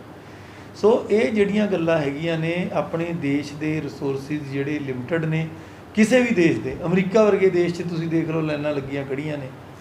ਉਸ ਤੋਂ ਪਹਿਲਾਂ ਜਿਹੜਾ ਹੈਗਾ ਪੱਛਮੀ ਯੂਰਪ ਦੇ ਵਿੱਚ ਇਟਲੀ ਦਾ ਕੀ ਹਾਲ ਹੋਇਆ, ਸਪੇਨ ਦਾ, ਯੂਕੇ ਦਾ, ਸਾਰਾ ਤੁਸੀਂ ਦੇਖਿਆ। ਕਿੰਨਾ ਵੀ ਵੱਡਾ ਢਾਂਚਾ ਹੋਵੇ, ਜੇ ਉੱਥੋਂ ਦੇ ਸਮਾਜ ਦੇ ਲੋਕ ਸੰਜੀਦਗੀ ਨਾਲ ਇਸ ਬਿਮਾਰੀ ਨੂੰ ਲੈ ਕੇ ਨੰਬਰ ਆਫ ਪੇਸ਼ੈਂਟਸ ਦੀ ਸੰਖਿਆ ਨਹੀਂ ਘਟਾਉਂਦੇ ਤਾਂ ਕਿੰਨੇ ਵੀ ਰਿਸੋਰਸਿਸ ਇਸ ਬਿਮਾਰੀ ਦਾ ਜਿਹੜਾ ਸੈਲਾਬ ਹੈ ਉਹਦੇ ਮੂਹਰੇ ਘੱਟ ਪੈ ਜਾਣਗੇ। ਪਰ ਮੈਂ ਧੰਨਵਾਦੀ ਹਾਂ ਜਿਹੜੇ ਸੂਝਵਾਨ ਵਸਨੀਕ ਨੇ ਲੁਧਿਆਣੇ ਦੇ, ਪੰਜਾਬ ਦੇ ਵੀ ਸਮਝ ਲਓ, ਔਰ ਸਾਡੇ ਮਾਨਯੋਗ CM ਸਾਹਿਬ ਕੈਪਟਨ ਅਮਰਿੰਦਰ ਸਿੰਘ ਜੀ, ਜਿਨ੍ਹਾਂ ਨੇ ਕਿ 22 ਮਾਰਚ ਤੋਂ ਹੀ ਇਹ ਮੁਹਿੰਮ ਵਿੱਢੀ ਹੈ। ਸਭ ਤੋਂ ਪਹਿਲਾਂ ਲਾਕਡਾਊਨ ਲਾਇਆ, ਸਭ ਤੋਂ ਪਹਿਲਾਂ ਲੋਕਾਂ ਨੂੰ ਜਾਗਰੂਕ ਕੀਤਾ, ਮਿਸ਼ਨ ਫਤਿਹ ਕੀਤਾ, 10 ਲੱਖ ਮਾਸਕਾਂ ਵੰਡੀਆਂ, 80,000 ਮਾਸਕਾਂ ਅਸੀਂ ਵੰਡ ਰਹੇ ਹਾਂ। ਇਹ ਸਾਰੇ ਦਾ ਨਤੀਜਾ ਇਹ ਹੋਇਆ ਕਿ ਅੱਜ ਵੀ ਸਾਡੇ ਹਸਪਤਾਲਾਂ 'ਚ ਜਗ੍ਹਾ ਹੈਗੀ ਹੈ। ਕਹਿਣ ਨੂੰ ਕੋਈ ਜੋ ਮਰਜ਼ੀ ਕਹੀ ਜਾਵੇ, ਮੈਂ ਤੁਹਾਨੂੰ ਫਿਗਰਾਂ ਦੱਸਤੀਆਂ ਔਰ ਔਨਲਾਈਨ ਇਹ ਫਿਗਰ ਕਰਤੀ। ਇਸ ਦੇ ਨਾਲ ਅਸੀਂ DMC ਹਸਪਤਾਲ 'ਚ, ਕਿਉਂਕਿ ਜਨਤਾ ਬਹੁਤ ਜ਼ਿਆਦਾ ਆ ਰਹੀ ਹੈ, ਦੂਜੇ ਜ਼ਿਲ੍ਹਿਆਂ ਤੋਂ ਵੀ ਆ ਰਹੇ ਹੈ, ਅਸੀਂ ਉੱਥੇ ਇੱਕ ਸਰਕਾਰੀ ਹੈਲਪ ਡੈਸਕ ਲਾਤਾ ਜਿਸ 'ਚ ਕਿ ਇੱਕ ਸਰਕਾਰੀ ਡਾਕਟਰ, ਇੱਕ DMC ਦਾ ਡਾਕਟਰ ਔਰ ਇੱਕ ਪੁਲਿਸ ਦੀ ਹੈਲਪ ਬੈਠੀ ਹੈ। ਜੇ ਉੱਥੇ ਬੈੱਡ ਹੋਣਗੇ ਤੁਹਾਨੂੰ ਆਫਰ ਹੋਣਗੇ, ਜੇ ਉਹ ਤੋਂ ਬੈੱਡ ਭਰ ਗਏ, ਜਿਹੜੇ ਮੈਂ ਹਸਪਤਾਲਾਂ ਦਾ ਨਾਂ ਤੁਹਾਨੂੰ ਦੱਸਿਆ, ਉੱਥੇ ਪੁਲਿਸ ਗਾਈਡ ਕਰਕੇ ਲੈ ਕੇ ਜਾਊਗੀ ਔਰ ਉੱਥੇ ਜੇ ਜਗ੍ਹਾ ਹੈਗੀ ਹੈ ਉੱਥੇ ਦਾਖਲਾ ਹੋਊਗਾ। ਪਰ ਇਹਦਾ ਇਹ ਮਤਲਬ ਨਹੀਂ ਹੈ, ਇੱਕ ਦਿਨ ਕੀ ਹੋਇਆ, 3-4 ਦਿਨ ਪਹਿਲਾਂ DMC ਦੇ ਸਾਹਮਣੇ 15 ਬੰਦੇ ਐਸੇ ਆ ਕੇ ਬਹਿ ਗਏ ਜਿਨ੍ਹਾਂ 'ਚ ਕੁਝ ਵੀ ਸਿੰਪਟਮ ਨਹੀਂ ਸੀਗੇ ਔਰ ਇਸ ਗੱਲ ਦੀ ਜਿੱਦ ਕਰਨ ਲੱਗੇ ਕਿ ਸਾਨੂੰ ਇੱਥੇ ਹੀ ਦਾਖਲ ਕਰੋ। ਸੋ ਆਪਾਂ ਇਸ ਗੱਲ 'ਚ ਨਾ ਪਈਏ। ਜਿਹੜਾ ਸਾਡਾ ਸਰਕਾਰੀ ਤੰਤਰ ਵੀ ਹੈਗਾ, ਜਿਹੜੇ ਪ੍ਰਾਈਵੇਟ ਹਸਪਤਾਲਾਂ 'ਚ ਵੀ ਜਿਹੜੀ ਜਗ੍ਹਾ ਬਣਵਾਈ ਹੈ, ਸਰਕਾਰੀ ਤੰਤਰ ਨਹੀਂ ਕਹਿ ਕੇ ਬਣਵਾਈ ਹੈ, ਆਪਾਂ ਉਸ 'ਤੇ ਯਕੀਨ ਕਰੀਏ। ਜਿਹੜੇ ਲੈਵਲ ਦੀ ਆਪਣੀ ਬਿਮਾਰੀ ਹੈ ਉੱਥੇ ਜਾਈਏ। ਜੇ ਹੋਮ ਆਈਸੋਲੇਸ਼ਨ ਦੀ ਆਪਾਂ ਨੂੰ ਲੋੜ ਹੈ ਤਾਂ ਆਪਾਂ ਹੋਮ ਆਈਸੋਲੇਸ਼ਨ 'ਚ ਲਈਏ। ਘਰ 'ਚ ਰਹਿ ਕੇ ਜੋ ਸੇਵਾ ਬੰਦੇ ਦੀ ਹੋ ਸਕਦੀ ਹੈ ਉਹ ਕਿਤੇ ਹੋਰ ਨਹੀਂ ਹੋ ਸਕਦੀ। ਪਰ ਜੇ ਕਿਸੇ ਨੂੰ ਕੋਈ ਕੋਮੋਰਬਿਡ ਕੰਡੀਸ਼ਨ ਹੈ, ਭਾਵ ਕਿਸੇ ਦੀ ਸ਼ੂਗਰ ਬਹੁਤ ਜ਼ਿਆਦਾ ਹੈ, BP ਬਹੁਤ ਜ਼ਿਆਦਾ, ਕਿਸੇ ਨੂੰ ਮੋਟਾਪਾ ਬਹੁਤ ਜ਼ਿਆਦਾ ਹੈ, ਕੋਈ ਪ੍ਰੈਗਨੈਂਟ ਲੇਡੀ ਹੈਗੀ ਹੈ, ਕਿਸੇ ਨੂੰ ਕੈਂਸਰ ਹੈ, ਕਿਸੇ ਨੂੰ ਪਹਿਲਾਂ ਤੋਂ ਹੀ ਮੰਨ ਲਓ ਕਿਡਨੀਆਂ ਦੀਆਂ ਬਿਮਾਰੀਆਂ ਹੈਗੀਆਂ ਨੇ, ਉਹ ਬੰਦੇ ਜਿਹੜੇ ਹੈਗੇ ਆ ਕੋਮੋਰਬਿਡ ਚਾਹੁੰਦੇ ਆ, ਮਤਲਬ ਉਹਨਾਂ ਨੂੰ ਖਤਰਾ ਆਮ ਲੋਕਾਂ ਨਾਲੋਂ ਜ਼ਿਆਦਾ ਹੈਗਾ। ਇਹੋ ਜਿਹੇ ਬੰਦਿਆਂ ਨੂੰ ਮੇਰੀ ਸਲਾਹ ਹੈ ਕਿ ਜੇ ਉਹਨਾਂ ਦਾ ਪੋਜ਼ੀਟਿਵ ਟੈਸਟ ਆ ਜਾਂਦਾ ਤਾਂ ਜ਼ਰੂਰ ਹਸਪਤਾਲ 'ਚ ਦਾਖਲ ਹੋਵੋ। ਪਰ ਜੇ ਉਹਨਾਂ ਨੂੰ ਕੋਈ ਦਿੱਕਤ ਕਰਦਾ ਤਾਂ ਅਸੀਂ ਉਹਨਾਂ ਦੀ ਮਦਦ ਕਰਾਂਗੇ। ਸਾਡੀ ਵੈਬਸਾਈਟ ਤੋਂ ਉਹਨਾਂ ਨੂੰ ਨੰਬਰ ਵੀ ਮਿਲਣਗੇ। ਹੈਲਪ ਡੈਸਕ ਜਿਹੜਾ ਸਾਡਾ DMC ਦੇ ਮੂਹਰੇ ਲੱਗਿਆ, ਉਹ ਵੀ ਉਹਨਾਂ ਨੂੰ ਗਾਈਡ ਕਰਕੇ ਜਿਹੜਾ ਐਪਰੋਪਰੀਏਟ ਹਸਪਤਾਲ ਹੈ ਉੱਥੇ ਉਹਨਾਂ ਨੂੰ ਸੀਟ ਦਿੱਤੀ ਜਾਊਗੀ। ਔਰ ਜਿਹੜੇ ਹਸਪਤਾਲ 'ਚ ਭੇਜਾਂਗੇ, ਜੇ ਉਹ ਇਨਕਾਰੀ ਕਰੂਗਾ ਤਾਂ ਉਹਦੇ ਵਿਰੁੱਧ ਸਾਨੂੰ ਮਜਬੂਰਨ ਕਾਰਵਾਈ ਕਰਨੀ ਪਊਗੀ। ਪਰ ਡਾਕਟਰ ਸਭ ਤੋਂ ਪੜ੍ਹੀ ਲਿਖੀ ਕੌਮ ਹੈ, ਸਭ ਤੋਂ ਜ਼ਿਆਦਾ ਸਾਡੇ ਨਾਲ ਸਹਿਯੋਗ ਕਰ ਰਹੇ ਆ ਇਸ ਵੇਲੇ। ਪੂਰੇ ਦੇਸ਼ ਦੀ ਜਾਨ ਬਚਾਉਣ ਵਾਲੇ ਇਹ ਨੇ, ਵਾਰੀਅਰ ਇਹ ਨੇ, ਜਿਸ ਮਾਹੌਲ 'ਚ, ਜਿਸ ਖਲੂਸ 'ਚ, ਜਿਸ ਨਿੱਘ ਨਾਲ ਕੱਲ੍ਹ ਸਾਨੂੰ ਇਹ ਵਾਅਦਾ ਕਰਕੇ ਗਏ ਨੇ। ਆਹ ਜਿਹੜੇ ਮੈਂ ਨੰਬਰਸ ਤੁਹਾਨੂੰ ਰੀਡ ਕਰਕੇ ਦੱਸੇ ਹੈ ਵੱਡੇ ਵੱਡੇ ਹਸਪਤਾਲਾਂ ਦੇ, ਮੈਨੂੰ ਨਹੀਂ ਲੱਗਦਾ ਵੀ ਸਾਨੂੰ ਕੋਈ ਪ੍ਰੋਬਲਮ ਆਊਗੀ। ਆਪਣੀ ਜਿਹੜੀ ਪ੍ਰੋਬਲਮ ਹੈ ਆਉਣ ਵਾਲੀ 4-6 ਹਫ਼ਤਿਆਂ ਦੀ ਹੈਗੀ ਹੈ। ਹੁਣ ਆਪਣੇ ਨੰਬਰਸ ਬਹੁਤ ਵੱਧ ਰਹੇ ਹੈ। ਇਹਨਾਂ ਦਿਨਾਂ 'ਚ ਜੇ ਆਪਾਂ ਨੰਬਰ ਆਫ ਬੈੱਡਸ ਪੂਰੇ ਬੰਦਿਆਂ ਨੂੰ ਦੇਤੇ ਔਰ ਇਹ ਨੰਬਰ ਆਪਾਂ ਘਟਾ ਲਏ, ਸਮਝੋ ਆਪਾਂ ਇਹਨੂੰ ਫਤਿਹ ਕਰ ਲਿਆ ਹੈਗਾ। ਪਰ ਆਪਾਂ ਨੂੰ ਮਿਲ ਕੇ ਕਰਨਾ, ਇੱਕ ਦੂਜੇ ਦੀ ਬੁਰਾਈ ਕਰੀ ਚੱਲੀਏ, ਇੱਕ ਦੂਜੇ ਨੁਕਸ ਕੱਢੀ ਚੱਲੀਏ, ਉਸ 'ਚ ਕੋਈ ਹੋ ਨਹੀਂ। ਸਾਡੀ ਜਿਹੜੀ ਕ੍ਰਿਟਿਸਿਜ਼ਮ ਹੈ ਸਿਰ ਮੱਥੇ, ਐਡਮਿਨਿਸਟ੍ਰੇਸ਼ਨ ਦੀਆਂ ਜਿਹੜੀਆਂ ਕਮੀਆਂ ਤੁਸੀਂ ਸਾਨੂੰ ਦੱਸਦੇ ਹੋ ਉਸ 'ਚ ਅਸੀਂ ਇੰਪਰੂਵ ਕਰਦੇ ਹਾਂ। ਤੁਸੀਂ ਸਾਨੂੰ ਦੱਸਿਆ ਬੈੱਡਾਂ ਦੀ ਸੰਖਿਆ ਘੱਟ ਹੈ, ਤੁਸੀਂ ਸਾਨੂੰ ਦੱਸਿਆ ਪੁਰਾਣੇ ਹਸਪਤਾਲ ਨੇ ਐਂਟਰਟੇਨ ਨਹੀਂ ਕੀਤਾ, ਅਸੀਂ ਉੱਥੇ ਐਕਸ਼ਨ ਲਿੱਤਾ, ਉਹਦੇ ਨਾਲ ਸਾਰਾ ਇੰਪਰੂਵ ਹੋਇਆ ਸਿਸਟਮ। ਐਨੀ ਕ੍ਰਿਟਿਸਿਜ਼ਮ ਅਸੀਂ ਵੈਲਕਮ ਕਰਦੇ ਹਾਂ, ਬਟ ਇਟ ਸ਼ੁੱਡ ਬੀ ਜਿਹੜੀ ਹੈਗੀ ਹੈ ਕੰਸਟਰਕਟਿਵ ਕ੍ਰਿਟਿਸਿਜ਼ਮ ਹੋਣੀ ਚਾਹੀਦੀ ਹੈ। ਔਰ ਸੋਸ਼ਲ ਮੀਡੀਆ 'ਤੇ ਬਿਨਾਂ ਵੈਰੀਫਾਈ ਕੀਤੇ ਫੈਕਟਸ, ਉਹ ਕ੍ਰਿਟਿਸਿਜ਼ਮ ਦਾ ਕੋਈ ਫਾਇਦਾ ਨਹੀਂ, ਉਹਦੇ ਨਾਲ ਪੈਨਿਕ ਹੁੰਦਾ ਲੋਕਾਂ 'ਚ। ਪਹਿਲਾਂ ਚੀਜ਼ਾਂ ਨੂੰ ਵੈਰੀਫਾਈ ਕਰੋ, ਦੇਖੋ, ਵੈਬਸਾਈਟ 'ਤੇ ਜਾ ਕੇ ਦੇਖੋ, ਹਸਪਤਾਲ 'ਚ ਜਾ ਕੇ ਦੇਖੋ। ਜੇ ਕੋਈ ਇੰਨਾ ਹੀ ਪਬਲਿਕ ਸਪਿਰਿਟਡ ਬੰਦਾ ਹੈਗਾ, ਉਹ ਘੱਟੋ ਘੱਟ DMC ਦੇ ਬਾਹਰ ਜਾ ਕੇ ਦੇਖ ਤਾਂ ਲਵੇ ਇੱਕ ਵਾਰੀ। ਉੱਥੇ ਅਸੀਂ ਬਾਹਰ ਇਹਨਾਂ ਹਸਪਤਾਲਾਂ ਦੇ ਸਕਰੀਨਾਂ ਲਵਾਤੀਆਂ, ਉਹਨਾਂ ਸਕਰੀਨਾਂ 'ਤੇ ਸਕਰੋਲ ਚੱਲ ਰਿਹਾ ਵੀ ਕਿੰਨੇ ਬੈੱਡ ਭਰੇ ਆ, ਕਿੰਨੇ ਖਾਲੀ ਹੈਗੇ ਆ। ਸੋ ਇਸ ਕਰਕੇ ਡਾਕਟਰਸ ਵੀ ਬੜੇ ਔਖੇ ਸਮੇਂ 'ਚ ਲੰਘ ਰਹੇ ਆ, ਬੜਾ ਸਟ੍ਰੈਸ ਵਾਲਾ ਕੰਮ ਹੈ। 24 ਘੰਟੇ ਡਿਊਟੀਆਂ ਕਰ ਰਹੇ ਹੈਗੇ ਆ, ਉਹਨਾਂ ਦੇ ਬੱਚੇ ਵੀ ਐਕਸਪੋਜ਼ ਹੋ ਰਹੇ ਆ। ਜਦੋਂ ਘਰੇ ਜਾਂਦੇ ਆ ਬਹੁਤ ਜ਼ਿਆਦਾ ਪ੍ਰੀਕਾਸ਼ਨ ਲੈਣੀ ਪੈਂਦੀ ਹੈ, ਬੱਚਿਆਂ ਤੋਂ ਦੂਰ ਰਹਿਣਾ ਪੈਂਦਾ। ਜੇ ਆਪਾਂ ਉਹਨਾਂ ਤੋਂ ਕੰਮ ਲੈਣਾ ਹੈਗਾ, ਜੇ ਆਪਾਂ ਉਹਨਾਂ ਨੂੰ ਪੋਜ਼ੀਟਿਵਲੀ ਪਿਆਰ ਦੇਵਾਂਗੇ, ਸ਼ਾਬਾਸ਼ੀ ਦੇਵਾਂਗੇ, ਤਾਂ ਹੀ ਉਹ ਇਸ ਔਖੇ ਮੌਕੇ ਆਪਣੀ ਸੇਵਾ ਕਰਨਗੇ।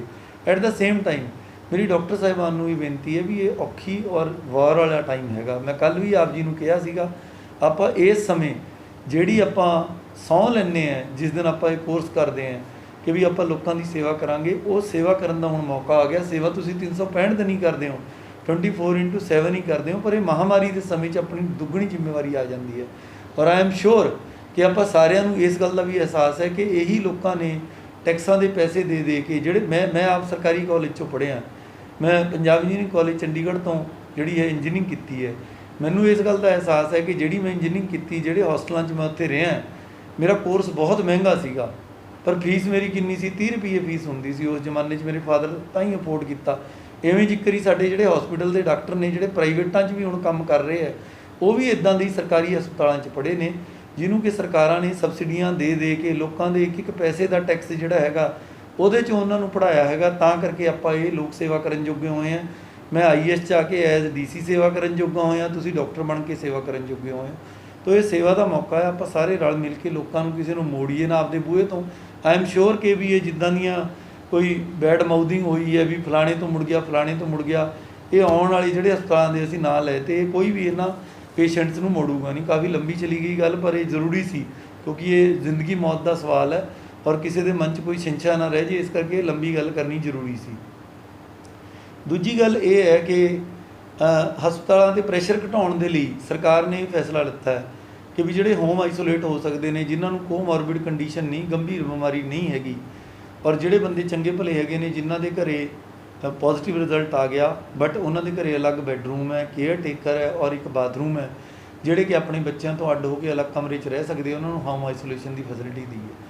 ਮੈਂ ਮੰਨਦਾ ਹੁਣ ਉਹਦਾ ਪ੍ਰੋਸੀਜਰ ਇਹ ਹੈ ਵੀ ਤੁਸੀਂ ਹਸਪਤਾਲ ਜਾਂਦੇ ਹੋ, ਉੱਥੇ 2-4 ਘੰਟੇ ਖੜ੍ਹੇ ਰਹਿੰਦੇ ਹੋ, ਪਹਿਲਾਂ ਡਾਕਟਰ ਤੁਹਾਨੂੰ ਚੈੱਕ ਕਰਦਾ, ਫਿਰ ਸਾਡਾ ਐਗਜ਼ੈਕਟਿਵ ਮੈਜਿਸਟ੍ਰੇਟ ਜਾਂਦਾ, ਫਿਰ ਤੁਹਾਡਾ ਘਰ ਚੈੱਕ ਕਰਦੇ ਆ। ਉਸ 'ਚ ਕਈ ਵਾਰੀ 1 ਦਿਨ ਲੰਘ ਜਾਂਦਾ, ਤੁਹਾਨੂੰ ਪਰੇਸ਼ਾਨੀ ਹੁੰਦੀ ਹੈ, ਸਾਡੇ ਹਸਪਤਾਲ 'ਚ ਵੀ ਭੀੜ ਹੁੰਦੀ ਹੈ, ਮਰੀਜ਼ਾਂ ਨੂੰ ਦਿੱਕਤ ਹੁੰਦੀ ਹੈ। ਇਹਦੇ ਲਈ ਸਾਨੂੰ ਥੋੜ੍ਹਾ ਸਮਾਂ ਦਿਓ, ਅਸੀਂ 1-2 ਦਿਨਾਂ ਦੇ ਵਿੱਚ ਤੁਹਾਡੇ ਲਈ ਇੱਕ ਨਵੀਂ ਚੀਜ਼ ਲੈ ਕੇ ਆ ਰਹੇ ਹਾਂ।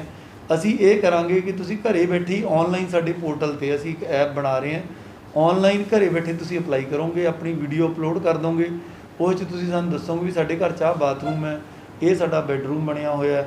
ਔਰ ਜਦੋਂ ਸਾਡੇ ਕੋਲ ਆ ਗਈ ਤਾਂ ਸਾਡਾ ਅਫਸਰ ਜਿਹੜਾ ਹੈਗਾ ਉਹ ਜਾ ਕੇ ਫਟਾਫਟ ਤੁਹਾਡੇ ਆਏ ਬਗੈਰ ਉਹਨੂੰ ਵੈਰੀਫਾਈ ਕਰ ਲੂਗਾ। ਮਤਲਬ ਜਿਹੜਾ ਕੰਮ ਬਾਅਦ 'ਚ ਹੁੰਦਾ ਸੀ, ਹੁਣ ਪਹਿਲਾਂ ਮੈਡੀਕਲ ਚੈਕਿੰਗ ਹੋ ਰਹੀ ਹੈ, ਫਿਰ ਘਰ ਵੈਰੀਫਾਈ ਹੋ ਰਿਹਾ। ਅਸੀਂ ਹੁਣ ਕਰਾਂਗੇ, ਤੁਸੀਂ ਘਰੇ ਬੈਠੇ ਅਪਲਾਈ ਕਰੋਗੇ, ਸਾਡਾ ਬੰਦਾ ਜਾਊਗਾ, ਵੈਰੀਫਾਈ ਕਰੂਗਾ, ਫਿਰ ਤੁਸੀਂ ਔਨਲਾਈਨ ਸਾਨੂੰ ਦੱਸੋਗੇ ਵੀ ਮੈਨੂੰ ਇੰਨੇ ਵਜੇ ਇਹ ਹਸਪਤਾਲ ਨੇੜੇ ਪੈਂਦਾ। ਅਸੀਂ 2-3 ਆਪਸ਼ਨਾਂ ਤੁਹਾਨੂੰ ਦੇ ਦਾਂਗੇ, ਜਿਵੇਂ ਸਿਵਲ ਹਸਪਤਾਲ ਹੈ, ਮੈਰੀਟੋਰੀਅਸ ਹੈ, ਵਰਧਮਾਨ ਹੈ, ਜਵੱਦੀ ਹੈ, ਉਹ 3-4 'ਚੋਂ ਜਿਹੜੀ ਆਪਸ਼ਨ ਹੈਗੀ ਹੈ, ਤੁਸੀਂ ਜਿਹੜਾ ਟਾਈਮ ਸਲੋਟ ਤੁਹਾਨੂੰ ਪਸੰਦ ਆਉਂਦਾ ਤੁਸੀਂ ਸਾਨੂੰ ਭੇਜੋਗੇ, ਅਸੀਂ ਤੁਹਾਨੂੰ SMS ਰਾਹੀਂ ਮੈਸੇਜ ਭੇਜਾਂਗੇ ਵੀ ਇੰਨੇ ਵਜੇ ਇੱਥੇ ਆ ਜਾਓ, ਚੈਕਿੰਗ ਤੁਹਾਡੀ ਕਰਕੇ 15-20 ਮਿੰਟਾਂ 'ਚ ਤੁਹਾਡਾ ਹੋਮ ਆਈਸੋਲੇਸ਼ਨ ਦਾ ਅਸੀਂ ਉੱਥੋਂ ਅਲਾਓ ਕਰ ਦਾਂਗੇ। ਹੋਮ ਆਈਸੋਲੇਸ਼ਨ ਹੋ ਕੇ ਜਿੱਥੇ ਤੁਸੀਂ ਆਪ ਦਾ ਭਲਾ ਕਰਦੇ ਹੋ, ਉੱਥੇ ਸਮਾਜ ਦਾ ਵੀ ਭਲਾ ਕਰਦੇ ਹੈਗੇ ਹੋ।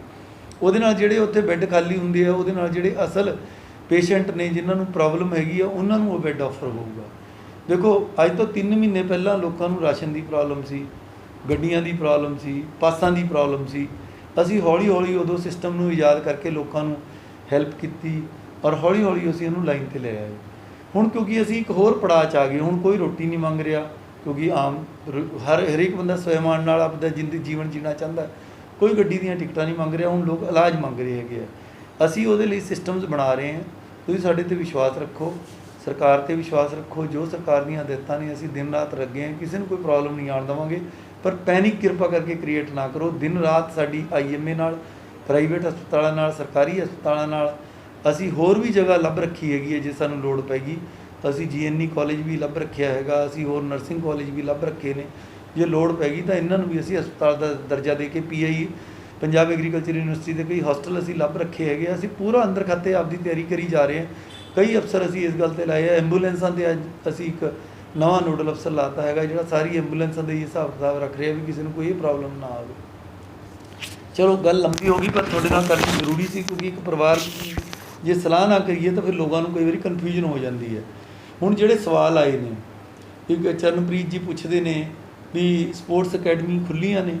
ਦੇਖੋ ਜੀ, ਇਸ 'ਚ ਲੋਕਡਾਊਨ ਦੀਆਂ ਜਿਹੜੀਆਂ ਹਦਾਇਤਾਂ ਨੇ ਅਸੀਂ ਔਨਲਾਈਨ 'ਚ ਵੀ ਅਦਰਵਾਈਜ਼ ਵੀ ਤੁਹਾਡੇ ਨਾਲ ਸਾਂਝੀਆਂ ਕੀਤੀਆਂ ਸੀਗੀਆਂ ਕਿ ਜਿਹੜੇ ਸਟੇਡੀਆ ਹੈਗੇ ਨੇ ਉਹ ਅਲਾਊਡ ਨੇ ਖੇਡਣ ਦੇ ਲਈ, ਬਟ ਉਹਨਾਂ ਦੇ ਵਿੱਚ ਜਿਹੜਾ ਹੈਗਾ ਸਪੈਕਟੇਟਰ ਨਹੀਂ ਹੋਣੇ ਚਾਹੀਦੇ। ਹੁਣ ਜੇ ਤੁਸੀਂ ਪੁੱਛੋਗੇ ਵੀ ਉੱਥੇ ਭੀੜ ਕਰਕੇ ਕੋਈ ਟ੍ਰੇਨ ਕਰਨਾ ਹੈਗਾ, ਉਹ ਤਾਂ ਦੇਖੋ ਨਹੀਂ ਅਲਾਊਡ ਹੈਗਾ, ਬਟ ਅੱਜ ਤੋਂ ਯੋਗਾ ਅਤੇ ਸੋਸ਼ਲ ਡਿਸਟੈਂਸਿੰਗ ਦੇ ਨਾਲ ਜਿਹੜੇ ਸਾਡੇ ਜਿਮ ਹੈਗੇ ਆ ਉਹ ਅਲਾਉ ਹੋ ਗਏ ਆ ਕਿ ਓਵਰਆਲ ਸਪੋਰਟਸ ਨੂੰ ਸਾਡਾ ਰੋਕਣ ਦਾ ਕੋਈ ਵਿਚਾਰ ਨਹੀਂ ਹੈਗਾ। But at the same time ਉੱਥੇ ਸਪੈਕਟੇਟਰਸ ਦੀ ਭੀੜ ਇਕੱਠੀ ਨਹੀਂ ਕਰਨੀ, ਕੋਈ ਸੱਭਿਆਚਾਰਕ ਪ੍ਰੋਗਰਾਮ ਨਹੀਂ ਕਰਨੇ। ਜਿਹੜੀ ਇਹਦੀ ਮੂਲ ਭਾਵਨਾ ਹੈਗੀ ਹੈ ਵੀ ਆਪਾਂ ਕੋਵਿਡ ਨਹੀਂ ਫੈਲਣ ਦੇਣਾ। ਵਿਨੇ ਵਾਲੀਆ ਸਾਹਿਬ ਇਹ ਕਹਿੰਦੇ ਆ ਕਿ ਕਈ ਅਟਕਲ ਪੱਚੂ ਡਾਕਟਰ ਜਿਹੜੇ ਹੈਗੇ ਆ ਦੰਦਾਂ ਦਾ ਇਲਾਜ ਕਰਦੇ ਆ ਔਰ ਉਹਦੇ ਨਾਲ ਇਹ ਬਿਮਾਰੀ ਫੈਲਦੀ ਹੈ।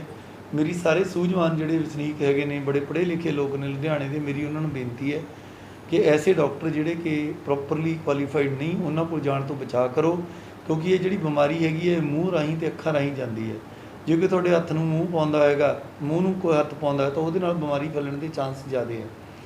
ਮੈਂ ਸਿਵਲ ਸਰਜਨ ਸਾਹਿਬ ਨੂੰ ਕਹਿ ਕੇ ਜੇ ਕੋਈ ਇਸ ਤਰ੍ਹਾਂ ਦੇ ਡਾਕਟਰ ਹੈਗੇ ਆ ਜਿਹੜੇ ਕਿ ਕੁਆਲੀਫਾਈਡ ਨਹੀਂ, ਉਹਨਾਂ 'ਤੇ ਜ਼ਰੂਰ ਅਸੀਂ ਰੇਡ ਕਰਾਵਾਂਗੇ, ਚੈਕਿੰਗ ਕਰਾਵਾਂਗੇ। ਪਰ ਮੈਂ ਇਸ ਮਾਧਿਅਮ ਰਾਹੀਂ ਵੀ ਐਸੇ ਬੰਦਿਆਂ ਨੂੰ ਵਾਰਨਿੰਗ ਦਿੰਦਾ ਕਿ ਜਿਹੜੇ ਕੁਆਲੀਫਾਈਡ ਨਹੀਂ ਹੈਗੇ ਉਹ ਇਸ ਗੱਲ ਤੋਂ ਬਾਜ਼ ਆਉਣ। ਜੇ ਨਹੀਂ ਬਾਜ਼ ਆਉਣਗੇ ਤਾਂ ਉਹਨਾਂ 'ਤੇ ਅਸੀਂ ਸਖਤ ਕਾਰਵਾਈ ਕਰਾਂਗੇ। ਦੂਜੀ ਗੱਲ ਇਹ ਹੈ ਕਿ ਜਿਹੜੇ ਸਾਡੇ ਕੁਆਲੀਫਾਈਡ ਡਾਕਟਰਸ ਨੇ, ਡੈਂਟਲ ਸਰਜਨਸ ਹੈਗੇ ਨੇ, ਉਹ ਪੂਰਾ ਇਹਤਿਆਤ ਲੈਂਦੇ ਨੇ, ਪੂਰੇ ਆਪਣੇ ਜਿਹੜੇ ਔਜ਼ਾਰ ਹੈਗੇ ਉਹਨਾਂ ਨੂੰ ਉਬਾਲ ਕੇ ਸੈਨੀਟਾਈਜ਼ ਕਰਕੇ ਫਿਰ ਹੀ ਇਲਾਜ ਕਰਦੇ ਨੇ। ਪਰ ਫਿਰ ਵੀ ਇੱਕ ਕੌਸ਼ਨ ਹੈ ਨਾਗਰਿਕਾਂ ਨੂੰ ਕਿ ਇੱਕ ਚੀਜ਼ ਹੁੰਦੀ ਹੈ ਇਲੈਕਟਿਵ ਸਰਜਰੀ। ਜਿਹੜੀ ਚੀਜ਼ ਇਲੈਕਟਿਵ ਦਾ ਮਤਲਬ ਹੁੰਦਾ ਹੈ ਜਿਹੜਾ ਵਿਕਲਪ ਆਪਣੇ ਕੋਲ ਹੈਗਾ ਵੀ 2 ਮਹੀਨੇ ਆਪਾਂ ਅੱਗੇ ਵੀ ਪਾ ਸਕਦੇ ਹਾਂ।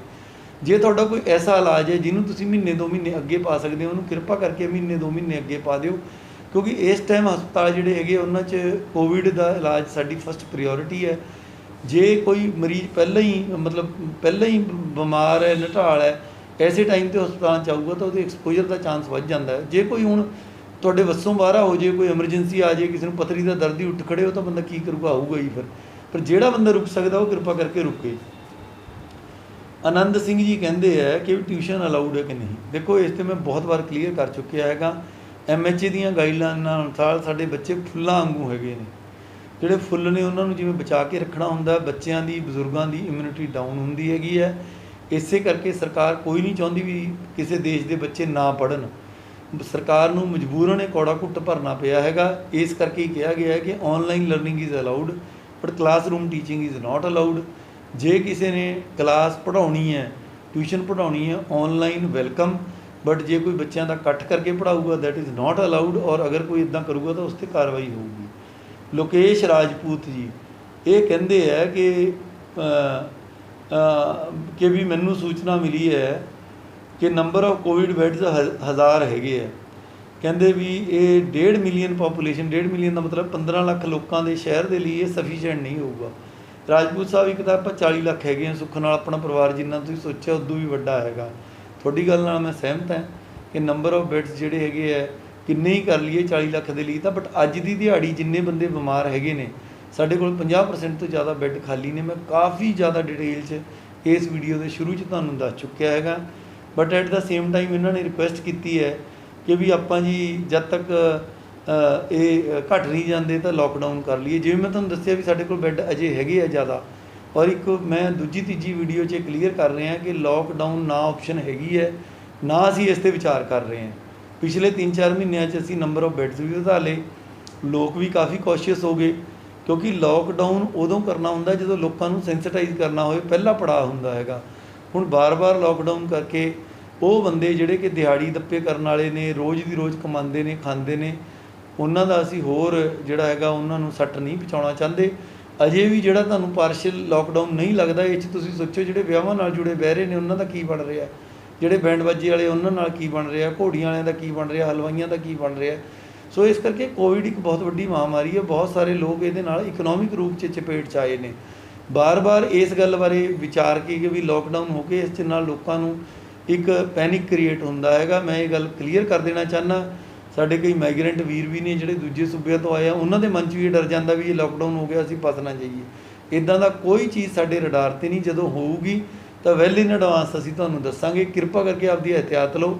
ਸਿੰਪਲ ਇਹ ਮਾਸਕ ਹੀ ਤਾਂ ਪਾਉਣਾ, ਹੱਥ ਹੀ ਤਾਂ ਧੋਣੇ ਆ ਬਾਰ-ਬਾਰ, ਇੱਕ ਦੂਜੇ ਤੋਂ ਦੂਰੀ ਤਾਂ ਰੱਖਣੀ ਹੈ। ਵਿਆਹਾਂ 'ਤੇ ਤਾਂ ਨਹੀਂ ਜਾਣਾ, ਪਹਿਲਾਂ ਵੀ ਲੋਕ ਕਿਹੜਾ ਇੰਨੇ ਹਜ਼ਾਰ ਲੋਕ ਵਿਆਹਾਂ 'ਤੇ ਜਾਂਦੇ ਸੀ, ਬੜੇ ਸਾਦੇ ਸੁਥਰੇ ਵਿਆਹ ਹੁੰਦੇ ਸੀ। ਉਲਟਾ ਇਹ ਮੌਕਾ ਹੈਗਾ ਆਪਾਂ ਦੁਬਾਰਾ ਆਪਣੀਆਂ ਰੀਤੀ ਰਿਵਾਜ ਜਿਹੜੇ ਹੈਗੇ ਉਹਨਾਂ ਨੂੰ ਕਾਇਮ ਕਰੀਏ, ਔਰ ਇਸ ਗੱਲ 'ਤੇ ਆਈਏ ਕਿ ਆਪਾਂ ਸਿੰਪਲ ਵਿਆਹ ਸਿੰਪਲ ਭੋਗ ਕਰੀਏ ਔਰ ਖਰਚੇ ਘਟਾਈਏ, ਬੰਦੇ ਘੱਟ ਜਾਈਏ। ਅੱਗੇ ਨੂੰ ਵੀ ਸਗੋਂ ਮੈਂ ਤਾਂ ਤੁਹਾਨੂੰ ਸਲਾਹ ਦਊਂਗਾ ਵੀ ਇਹ ਇਕੱਠ ਮੱਠ ਆਪਾਂ ਘੱਟ ਕਰੀਏ। ਇਹ ਤੇਜਪਾਲ ਚੀਮਾ ਜੀ ਕਹਿੰਦੇ ਹੈ ਕਿ pen paper based IELTS has already started in district, when will be the computer based test IELTS will commence. ਇਹ ਜਦੋਂ ਵੀ ਹੋਊਗਾ ਜੀ ਇਹ ਤੁਹਾਨੂੰ ਦੱਸ ਦਾਂਗੇ। ਸਰਕਾਰ ਨੇ ਜਿਹੜੇ ਟੈਸਟ ਹੈਗੇ ਨੇ ਉਹ ਜ਼ਰੂਰੀ ਜਿਹੜੇ ਟੈਸਟ ਹੈ ਉਹ ਚਾਲੂ ਕਰਤੇ, ਬਟ ਆਈਲੈਟ ਦੀ ਵੀ ਹੁਣ ਲੋਕਾਂ ਨੂੰ ਕੋਈ ਕਾਹਲੀ ਤਾਂ ਹੈ ਨਹੀਂ, ਦੂਜੇ ਦੇਸ਼ ਹੁਣ ਵੀਜ਼ਾ ਤਾਂ ਕੋਈ ਦੇ ਨਹੀਂ ਰਹੇ, ਔਰ ਜਿਹੜਾ ਇਹ ਟੈਸਟ ਹੈਗਾ ਇਹ 2 ਸਾਲ ਤੱਕ ਵੈਲਿਡ ਹੁੰਦਾ। ਮੈਨੂੰ ਜਿੰਨਾ ਕੁ ਮੇਰੀ ਸੋਝੀ ਕੰਮ ਕਰਦੀ ਹੈਗੀ ਹੈ ਵੀ ਅੱਜ ਕੱਲ੍ਹ ਬੱਚਿਆਂ 'ਚ ਵੀ ਇਹਦੇ ਪ੍ਰਤੀ ਠੀਕ ਠਾਕ ਹੀ ਉਤਸ਼ਾਹ ਹੈ, ਕਿਉਂਕਿ ਜਿਹੜਾ ਹੁਣ ਟੈਸਟ ਹੈ ਉਹ ਅੱਗੇ 22 ਤੱਕ ਲਾਗੂ ਰਹੂਗਾ, ਤਾਂ ਜਦੋਂ ਇਹ ਸਾਰਾ ਕੁਝ ਖੁੱਲ੍ਹ ਜੂਗਾ ਉਦੋਂ ਹੀ ਬੱਚੇ ਬਹੁਤੇ ਆਉਣਗੇ, ਪਰ ਜਿਹੜੇ ਆਉਣਗੇ ਅਸੀਂ ਉਹਨਾਂ ਦੀ ਸੁਵਿਧਾ ਦਾ ਧਿਆਨ ਰੱਖਾਂਗੇ ਔਰ ਸੋਸ਼ਲ ਡਿਸਟੈਂਸਿੰਗ ਕਰਕੇ ਕਰਾਵਾਂਗੇ।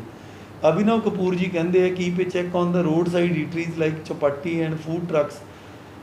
ਜਿਹੜੇ ਹੈਗੇ ਇਹਨਾਂ ਦਾ ਕਹਿਣਾ ਹੈ ਕਿ ਵੀ ਜਿਹੜੇ ਰੋਡ ਸਾਈਡ 'ਤੇ ਖਾਣਾ ਵੇਚਦੇ ਨੇ, ਦੇਖੋ ਗੱਲ ਇਹ ਹੈ, ਮੈਂ ਪਿਛਲੀ ਵਾਰ ਵੀ ਇਹ ਗੱਲ ਕਹੀ ਸੀਗੀ, ਕਈ ਲੋਕ ਸਾਡੇ ਰੇਹੜੀ ਫੜੀ ਲਾ ਕੇ ਦਿਨ ਦਾ ਦਿਨ ਸਮਾਨ ਵੇਚਦੇ ਨੇ ਤਾਂ ਜਾ ਕੇ ਉਹਨਾਂ ਦੇ ਬੱਚੇ ਜਿਹੜੇ ਰਾਤ ਨੂੰ ਖਾਣਾ ਖਾਂਦੇ ਨੇ। ਪਰ ਹੁਣ ਜਿਹੜਾ ਆਪਣਾ ਉਪਭੋਗਤਾ ਜਿਹਨੂੰ ਹਿੰਦੀ 'ਚ ਕਹਿੰਦੇ ਆ, ਜਾਂ ਆਪਣਾ ਜਿਹੜਾ ਖਪਤਕਾਰ ਹੈਗਾ ਜਾਂ ਕੰਜ਼ਿਊਮਰ ਹੈ, ਜਿਹੜਾ ਗ੍ਰਾਹਕ ਹੈ ਉਹ ਰਾਜਾ ਹੈ। ਇਹ ਤਾਂ ਹੁਣ ਗ੍ਰਾਹਕ ਨੇ, ਆਮ ਲੋਕਾਂ ਨੇ ਦੇਖਣਾ ਵੀ ਉਹਨਾਂ ਨੇ ਰੋਡ ਸਾਈਡ 'ਤੇ ਖੜ੍ਹ ਕੇ ਖਾਣਾ ਹੈ ਕਿ ਨਹੀਂ ਖਾਣਾ। ਮੇਰੀ ਸਾਰਿਆਂ ਨੂੰ ਬੇਨਤੀ ਹੈ ਕਿ ਖੁੱਲ੍ਹੇ ਭੋਜਨ ਤੋਂ ਗੁਰੇਜ਼ ਕਰੋ, ਖਾਸ ਕਰ ਬਰਸਾਤ ਦੇ ਮੌਸਮ ਦੇ ਵਿੱਚ ਮੱਖੀ ਮੱਛਰ ਇਹਨਾਂ ਦੇ ਜਦੋਂ ਬਹਿੰਦੇ ਹੈ ਉਹਦੇ ਨਾਲ ਬਿਮਾਰੀ ਫੈਲਦੀ ਹੈ। ਪਹਿਲੇ ਹੀ ਇਮਿਊਨਿਟੀ ਡਾਊਨ ਹੈ, ਕੋਈ ਬੰਦਾ ਬਿਮਾਰ ਹੋ ਜੇ ਉਹਨੂੰ ਹੋਰ ਕੋਵਿਡ ਲੱਗਣ ਦੀ ਸੰਭਾਵਨਾ ਹੈ। ਸੋ ਗੁਰੇਜ਼ ਕਰੋ, ਜੇ ਖਾਣਾ ਵੀ ਹੈ ਤਾਂ ਘਰੇ ਲਿਆ ਕੇ ਖਾਓ, ਚੰਗੀ ਤਰ੍ਹਾਂ ਗਰਮ ਕਰਕੇ ਸਾਫ਼ ਸੁਥਰਾ ਭੋਜਨ ਖਾਓ। ਬਾਕੀ ਇਹ ਹੈ ਵੀ ਐਸ ਸੱਚ ਇਹਨਾਂ ਨੂੰ ਬਲੈਂਕਟ ਬੈਨ ਕਰਨ ਦੀ ਸਾਡੀ ਕੋਈ ਮਨਸ਼ਾ ਨਹੀਂ ਹੈਗੀ ਰੇਹੜੀਆਂ ਨੂੰ, ਪਰ ਹਾਂ ਪੁਲਿਸ ਵਿਭਾਗ ਦੇ ਰਾਹੀਂ ਅਸੀਂ ਇਹ ਇੰਸ਼ੋਰ ਕਰਾਂਗੇ ਕਿ ਸੋਸ਼ਲ ਡਿਸਟੈਂਸਿੰਗ ਬਣਾ ਕੇ ਰੱਖੀ ਜਾਵੇ। ਰੋਹਿਤ ਸ਼ਰਮਾ ਸਾਹਿਬ ਕਹਿੰਦੇ ਹੈ ਕਿ ਪ੍ਰਾਈਵੇਟ ਹਸਪੀਟਲ 'ਚ ਸੀਰੀਅਸ ਪੇਸ਼ੈਂਟ ਨੂੰ ਦਾਖਲ ਕਰਨ ਤੋਂ ਮਨਾ ਕਰਦਾ ਹੈ ਤਾਂ ਕੋਈ ਸੋਲਿਊਸ਼ਨ ਕੀ ਹੈ। ਮੈਂ ਰੋਹਿਤ ਜੀ ਤੁਹਾਨੂੰ ਪਹਿਲਾਂ ਹੀ ਦੱਸਤਾ, ਔਨਲਾਈਨ ਅਸੀਂ ਸਾਰੇ ਹਸਪਤਾਲਾਂ ਦਾ ਕਰਤਾ ਵੀ ਕਿੰਨੇ ਬੈੱਡ ਅਵੇਲੇਬਲ ਹੈਗੇ ਹੈ ਕਿੰਨੇ ਨਹੀਂ ਹੈਗੇ, ਰੈਫਰਲ ਕਾਊਂਟਰ ਅਸੀਂ ਬਣਾਤਾ, ਵਾਰਨਿੰਗ ਦੇਤੀ, ਪਹਿਲੇ ਜਿਹੜੇ ਬੰਦਿਆਂ ਨੇ ਕੀਤਾ ਉਹਨਾਂ ਦੇ ਅਗੇਂਸਟ ਵੀ ਐਕਸ਼ਨ ਹੋਇਆ ਹੈਗਾ। ਉਹਦਾ ਨਤੀਜਾ ਹੀ ਹੈ ਕਿ ਬੈੱਡ ਵੱਧ ਗਏ। ਐਜ ਔਨ ਡੇਟ ਕੋਈ ਹਸਪਤਾਲ ਮਨਾ ਨਹੀਂ ਕਰ ਰਿਹਾ, ਜੇ ਕੋਈ ਮਨਾ ਕਰਦਾ ਅਸੀਂ ਕੱਲ੍ਹ ਤੋਂ ਆਪਦਾ ਕੰਟਰੋਲ ਰੂਮ ਖੋਲ੍ਹ ਰਹੇ ਹਾਂ, ਉਸ 'ਤੇ ਤੁਸੀਂ ਸੂਚਨਾ ਦਿਓ, action will be taken. But ਇਹ 5-4 ਕੇਸਾਂ 'ਚ ਆਇਆ ਕਿ ਵੀ ਦੋ ਹਸਪਤਾਲਾਂ 'ਚ ਗਏ, 4 'ਚ ਗਏ, ਉੱਥੋਂ ਇਹ ਕਲੇਮ ਕੀਤਾ ਜਾਂਦਾ ਹੈ ਕਿ ਵੀ ਉੱਥੇ ਅਟੈਂਡ ਨਹੀਂ ਹੋਇਆ ਤਾਂ ਇਹ ਨੌਬਤ ਆ ਗਈ। ਜੇ ਤੁਹਾਨੂੰ ਖੁਦਾ ਨਾ ਖਾਸਤਾ ਦੇਖੋ ਕਿਸੇ ਦੇ ਇਹ ਨੌਬਤ ਆਉਂਦੀ ਹੈ ਤਾਂ ਤੁਰੰਤ ਸਾਡੇ ਸਿਵਲ ਹਸਪਤਾਲ 'ਚ ਤਾਂ ਇੱਕ ਵਾਰੀ ਰੱਬ ਦਾ ਵਾਸਤਾ ਆ ਜਾਓ, ਅਸੀਂ ਆਕਸੀਜਨ ਲਾ ਕੇ ਤੁਹਾਨੂੰ ਬਚਾ ਤਾਂ ਲਵਾਂਗੇ, ਉੱਥੋਂ ਰੈਫਰ ਕਰਾ ਲਿਓ ਤੁਸੀਂ ਮੁੜ ਕੇ ਪ੍ਰਾਈਵੇਟ 'ਚ। ਜੇ ਇੱਦਾਂ ਦੀ ਨੌਬਤ ਆਉਂਦੀ ਹੈ ਕਿਰਪਾ ਕਰਕੇ ਇੱਧਰ ਉੱਧਰ ਜਾ ਕੇ ਟਾਈਮ ਖਰਾਬ ਨਾ ਕਰੋ। ਸਿਵਲ ਹਸਪਤਾਲ ਅਤੇ ਮੈਰੀਟੋਰੀਅਸ ਇਹ ਜਿਹੜੇ ਸਾਡੇ ਵਰਤਮਾਨ ਇਹਨਾਂ ਦੇ ਦਰਵਾਜ਼ੇ ਤੁਹਾਡੇ ਲਈ ਦਿਨ ਰਾਤ ਖੁੱਲ੍ਹੇ ਹੈ। ਮੁਖਤਿਆਰ ਸਿੰਘ ਜੀ ਕਹਿੰਦੇ ਹੈ ਅਗਰ ਅਸੀਂ ਪੋਜ਼ੀਟਿਵ ਆ ਜਾਈਏ ਵਾਈਲ ਸਿਟਿੰਗ ਐਟ ਹੋਮ ਅਸੀਂ ਕਰ ਸਕਦੇ ਹਾਂ ਹੋਮ ਕੁਆਰੰਟਾਈਨ ਕਿ ਨਹੀਂ। ਮੈਂ ਪਹਿਲਾਂ ਹੀ ਤੁਹਾਨੂੰ ਇਹਦਾ ਜਵਾਬ ਦਿੱਤਾ, 1-2 ਦਿਨਾਂ 'ਚ ਅਸੀਂ ਸਿਟਿੰਗ ਐਟ ਹੋਮ ਕੁਆਰੰਟਾਈਨ ਦੀ ਸੁਵਿਧਾ ਤੁਹਾਨੂੰ ਦੇ ਦਾਂਗੇ। ਪਰ ਜਿੱਥੇ ਤੱਕ ਗੱਲ ਇਹ ਹੈ ਵੀ ਡਾਕਟਰ ਨੇ ਕਿਉਂਕਿ ਇੱਕ ਵਾਰੀ ਦੇਖਣਾ ਹੁੰਦਾ ਵੀ ਕੋਈ ਸੀਰੀਅਸ ਬਿਮਾਰੀ ਤਾਂ ਨਹੀਂ ਹੈਗੀ, ਅਖੀਰਲੇ 15 ਮਿੰਟ ਤਾਂ ਤੁਹਾਨੂੰ ਆਉਣਾ ਹੀ ਪੈਣਾ, ਬਟ ਇੱਕ ਵਾਰੀ ਅਪਲਾਈ ਘਰੋਂ ਕਰਨ ਦਾ ਅਤੇ ਵੈਰੀਫਾਈ ਘਰੋਂ ਕਰਾਉਣ ਦਾ ਉਹ ਸੁਵਿਧਾ ਅਸੀਂ ਤੁਹਾਨੂੰ ਬੜੀ ਜਲਦੀ ਦੇਣ ਲੱਗੇ ਹਾਂ। ਰਜੇਸ਼ ਸਚਦੇਵਾ ਸਾਹਿਬ ਕਹਿੰਦੇ ਹੈ what is the name of the mobile app developed by DC office. ਜਿਹੜੀ ਵੇਕੈਂਟ ਬੈੱਡ ਦੀ ਮੋਬਾਈਲ ਐਪ ਹੈ ਸਚਦੇਵਾ ਸਾਹਿਬ, ਉਹ ਬਣ ਗਈ ਸਾਡੀ, ਪਰ ਉਹਦਾ 72 ਘੰਟੇ ਦਾ ਵੈਰੀਫਿਕੇਸ਼ਨ ਪੀਰੀਅਡ ਹੁੰਦਾ ਇਹਦਾ। ਜਿਹੜੀ ਵੱਡੀਆਂ ਕੰਪਨੀਆਂ ਨੇ ਜਿਹੜੀਆਂ ਐਪ ਸਟੋਰ ਵਗੈਰਾ ਚਲਾਉਂਦੀਆਂ ਨੇ, ਸੋ ਜਦੋਂ ਤੱਕ ਇਹ ਐਪ 'ਤੇ ਵੀ ਸੂਚਨਾ ਹੀ ਮਿਲਣੀ ਹੈ ਉਦੋਂ ਤੱਕ ਮੈਂ ਦੁਬਾਰਾ ਰਿਪੀਟ ਕਰਦਾ, ਸਾਡੀ ਜਿਹੜੀ ਨੈਸ਼ਨਲ ਇਨਫੋਰਮੈਟਿਕ ਸੈਂਟਰ ਹੈ NIC.in, ਉਸ 'ਤੇ ਜਾ ਕੇ ਤੁਸੀਂ ਜਿਹੜੀ ਇਹ ਸੂਚਨਾ ਲੈ ਸਕਦੇ ਹੋ ਵੀ ਕਿਹੜੇ ਹਸਪਤਾਲ 'ਚ ਕਿੰਨੇ ਬੈੱਡ ਖਾਲੀ ਹੈਗੇ ਆ। ਔਰ ਇਸ 'ਤੇ ਅਸੀਂ ਹੈਲਪਲਾਈਨ ਨੰਬਰ ਵਗੈਰਾ ਵੀ ਕੱਲ੍ਹ ਤੱਕ ਐਡ ਕਰ ਦਾਂਗੇ। ਅਗਲੇ 2-4 ਦਿਨਾਂ 'ਚ ਤੁਸੀਂ ਇਸ ਵੈਬਸਾਈਟ 'ਤੇ ਤੁਹਾਨੂੰ ਬਹੁਤ ਸਾਰੀ ਇਨਫੋਰਮੇਸ਼ਨ ਮਿਲੂਗੀ ਔਰ ਤੁਹਾਡੀਆਂ ਕੁਐਰੀਜ਼ ਨੇ ਜਿਹੜੀਆਂ ਉਹਨਾਂ ਦਾ ਨਿਦਾਨ ਇਸ 'ਤੇ ਹੋਊਗਾ। ਅਗਲੇ ਹੈਗੇ ਮਿਸ ਸੁਖਵਿੰਦਰ ਕੌਰ, ਇਹ ਕਹਿੰਦੇ ਹੈ ਕਿ ਵੀ ਹਾਈ ਨੰਬਰ ਆਫ ਡੈਥਸ ਨੂੰ ਰੋਕਣ ਦੇ ਲਈ ਕੀ ਕੀਤਾ ਜਾ ਰਿਹਾ ਹੈ। ਟ੍ਰੈਫਿਕ ਮਾਰਸ਼ਲਸ ਦੀ ਜਿਹੜੀ ਤਰਜ਼ ਸੀਗੀ ਉਹਦੇ 'ਤੇ ਕੋਵਿਡ ਮਾਰਸ਼ਲ ਰਿਕਰੂਟ ਕਰਨੇ ਚਾਹੀਦੇ ਹੈ, spreading awareness among masses. Sukhwinder Kaur ji ਤੁਹਾਡਾ ਬੜਾ ਨੇਕ ਵਿਚਾਰ ਹੈਗਾ, ਅਸੀਂ ਇਸ 'ਤੇ ਵਿਚਾਰ ਕਰਾਂਗੇ। ਪਰ ਅੱਜ ਕੱਲ੍ਹ ਜਿਹੜੀ ਗੱਲ ਹੈਗੀ ਹੈ ਤੁਸੀਂ ਦੇਖਿਆ ਹੋਣਾ ਵੀ ਵਰਲਡ ਦੇ ਇੱਕ ਕੋਨੇ 'ਚ ਇੱਕ ਗੱਲ ਹੁੰਦੀ ਹੈ, ਨਾਲ ਦੀ ਨਾਲ WhatsApp Facebook Instagram 'ਤੇ ਘੁੰਮ ਜਾਂਦੀ ਹੈ। ਅੱਜ ਕੱਲ੍ਹ ਜਿਹੜੀ ਹੈਗੀ ਹੈ, ਜਿਹੜੀ ਜਾਣਕਾਰੀ ਫੈਲਾਉਣੀ ਹੈ, ਜੇ ਤੁਸੀਂ ਵੀ ਇਕੱਲੇ ਘਰੇ ਬੈਠੇ ਧਈਆ ਕਰ ਲਓ ਵੀ ਹਰ ਰੋਜ਼ ਮੈਂ ਲੋਕਾਂ ਨੂੰ ਜਾਣਕਾਰੀ ਫੈਲਾ ਕੇ ਵੀਡੀਓਜ਼ ਅਪਲੋਡ ਕਰਨੀਆਂ ਤਾਂ ਲੋਕ ਸੁਣਦੇ ਆ। ਸੋ ਇਹ ਜਾਣਕਾਰੀ ਫੈਲਾਉਣ ਦੇ ਲਈ ਪੰਜਾਬ ਸਰਕਾਰ ਨੇ ਪਹਿਲਾਂ ਹੀ ਜਿਹੜਾ ਮਿਸ਼ਨ ਫਤਿਹ ਲਾਂਚ ਕੀਤਾ ਹੋਇਆ। ਸ਼ਹਿਰ ਦੇ ਵਿੱਚ ਤੁਸੀਂ ਜਿੱਥੇ ਵੀ ਲੰਘਦੇ ਹੋ ਥਾਂ ਤੁਹਾਨੂੰ CM ਸਾਹਿਬ ਦੇ ਪੋਸਟਰ ਦਿਖਦੇ ਨੇ, ਜਿਹੜੇ ਕਿ ਅਪੀਲ ਕਰਦੇ ਨੇ ਸੋਸ਼ਲ ਡਿਸਟੈਂਸਿੰਗ ਦੀ ਔਰ ਕੋਵਿਡ ਦੇ ਜਿਹੜੇ ਨੋਰਮਸ ਨੇ ਉਹਨਾਂ ਨੂੰ ਫੋਲੋ ਕਰਨ ਦੀ। ਅਸੀਂ ਵੀਡੀਓਜ਼ ਵੀ ਟਾਈਮ ਤੇ ਰਿਲੀਜ਼ ਕਰਦੇ ਹਾਂ। ਅੱਜ ਬੁੱਧਵਾਰ ਦੀ ਜਿਹੜੀ ਬਰੀਫਿੰਗ ਹੈ ਸਾਰੇ DCs ਦੀ, ਜਿਹੜਾ ਕਿ DC ਲੁਧਿਆਣਾ ਹੋਣ ਦੇ ਨਾਤੇ ਅੱਜ 5 ਅਗਸਤ ਨੂੰ ਮੈਂ ਵੀ ਤੁਹਾਡੇ ਨਾਲ 7 ਵਜੇ ਤੋਂ ਬਾਅਦ ਮੁਖਾਤਬ ਹੋ ਰਿਹਾ। ਇਹ ਉਸੇ ਹੀ ਅਵੇਅਰਨੈਸ ਡਰਾਈਵ ਦਾ ਹੀ ਇੱਕ ਹਿੱਸਾ ਹੈ। ਬਹੁਤ ਸਾਰੇ NGOs ਵੀ ਸਾਡੇ ਨਾਲ ਜੁੜੀਆਂ ਨੇ, ਬਹੁਤ ਸਾਰੇ ਮਹੱਲਿਆਂ 'ਚ ਅਸੀਂ ਜਿਹੜੇ ਹੈਗੇ ਆ ਮਾਸਕਾਂ ਵੀ ਵੰਡ ਰਹੇ ਹੈਗੇ ਆ। ਔਰ ਮੇਰੀ ਸਾਰੇ ਪੰਜਾਬੀ ਤਾਂ ਪਹਿਲਾਂ ਹੀ ਦਾਨ ਦੇ ਏਡੇ ਵੱਡੇ ਮੰਨੇ ਗਏ ਨੇ। ਥਾਂ 'ਤੇ ਆਪਾਂ ਕੋਈ ਗੁਰੂ ਸਾਹਿਬਾਨ ਦਾ ਦਿਨ ਆ ਜੇ, ਕੋਈ ਤਿਉਹਾਰ ਆ ਜੇ, ਸਾਰੇ ਧਰਮਾਂ ਦੇ ਲੋਕ ਆਪਾਂ ਲੰਗਰ ਲਾਉਂਦੇ ਹਾਂ। ਮੇਰੀ ਸਾਰਿਆਂ ਨੂੰ ਬੇਨਤੀ ਹੈ ਵੀ ਹੁਣ ਆਪਾਂ ਮਾਸਕਾਂ ਦਾ ਵੀ ਲੰਗਰ ਲਾਈਏ। ਮਾਸਕ ਜਿਹੜੀ ਹੈਗੀ ਆ ਇੱਕ ਭੋਜਨ ਤੋਂ ਸਸਤੀ ਹੈ। ਜਿੰਨੇ 'ਚ ਆਪਾਂ ਇੱਕ ਬੰਦੇ ਨੂੰ ਰੋਟੀ ਖਵਾਉਂਦੇ ਉਹਨੇ ਦੀਆਂ 2-3 ਮਾਸਕਾਂ ਬਣ ਸਕਦੀਆਂ ਹੈਗੀਆਂ ਨੇ ਜੇ ਆਪਾਂ ਆਪ ਕੱਪੜਾ ਲੈ ਕੇ ਬਣਾਈਏ।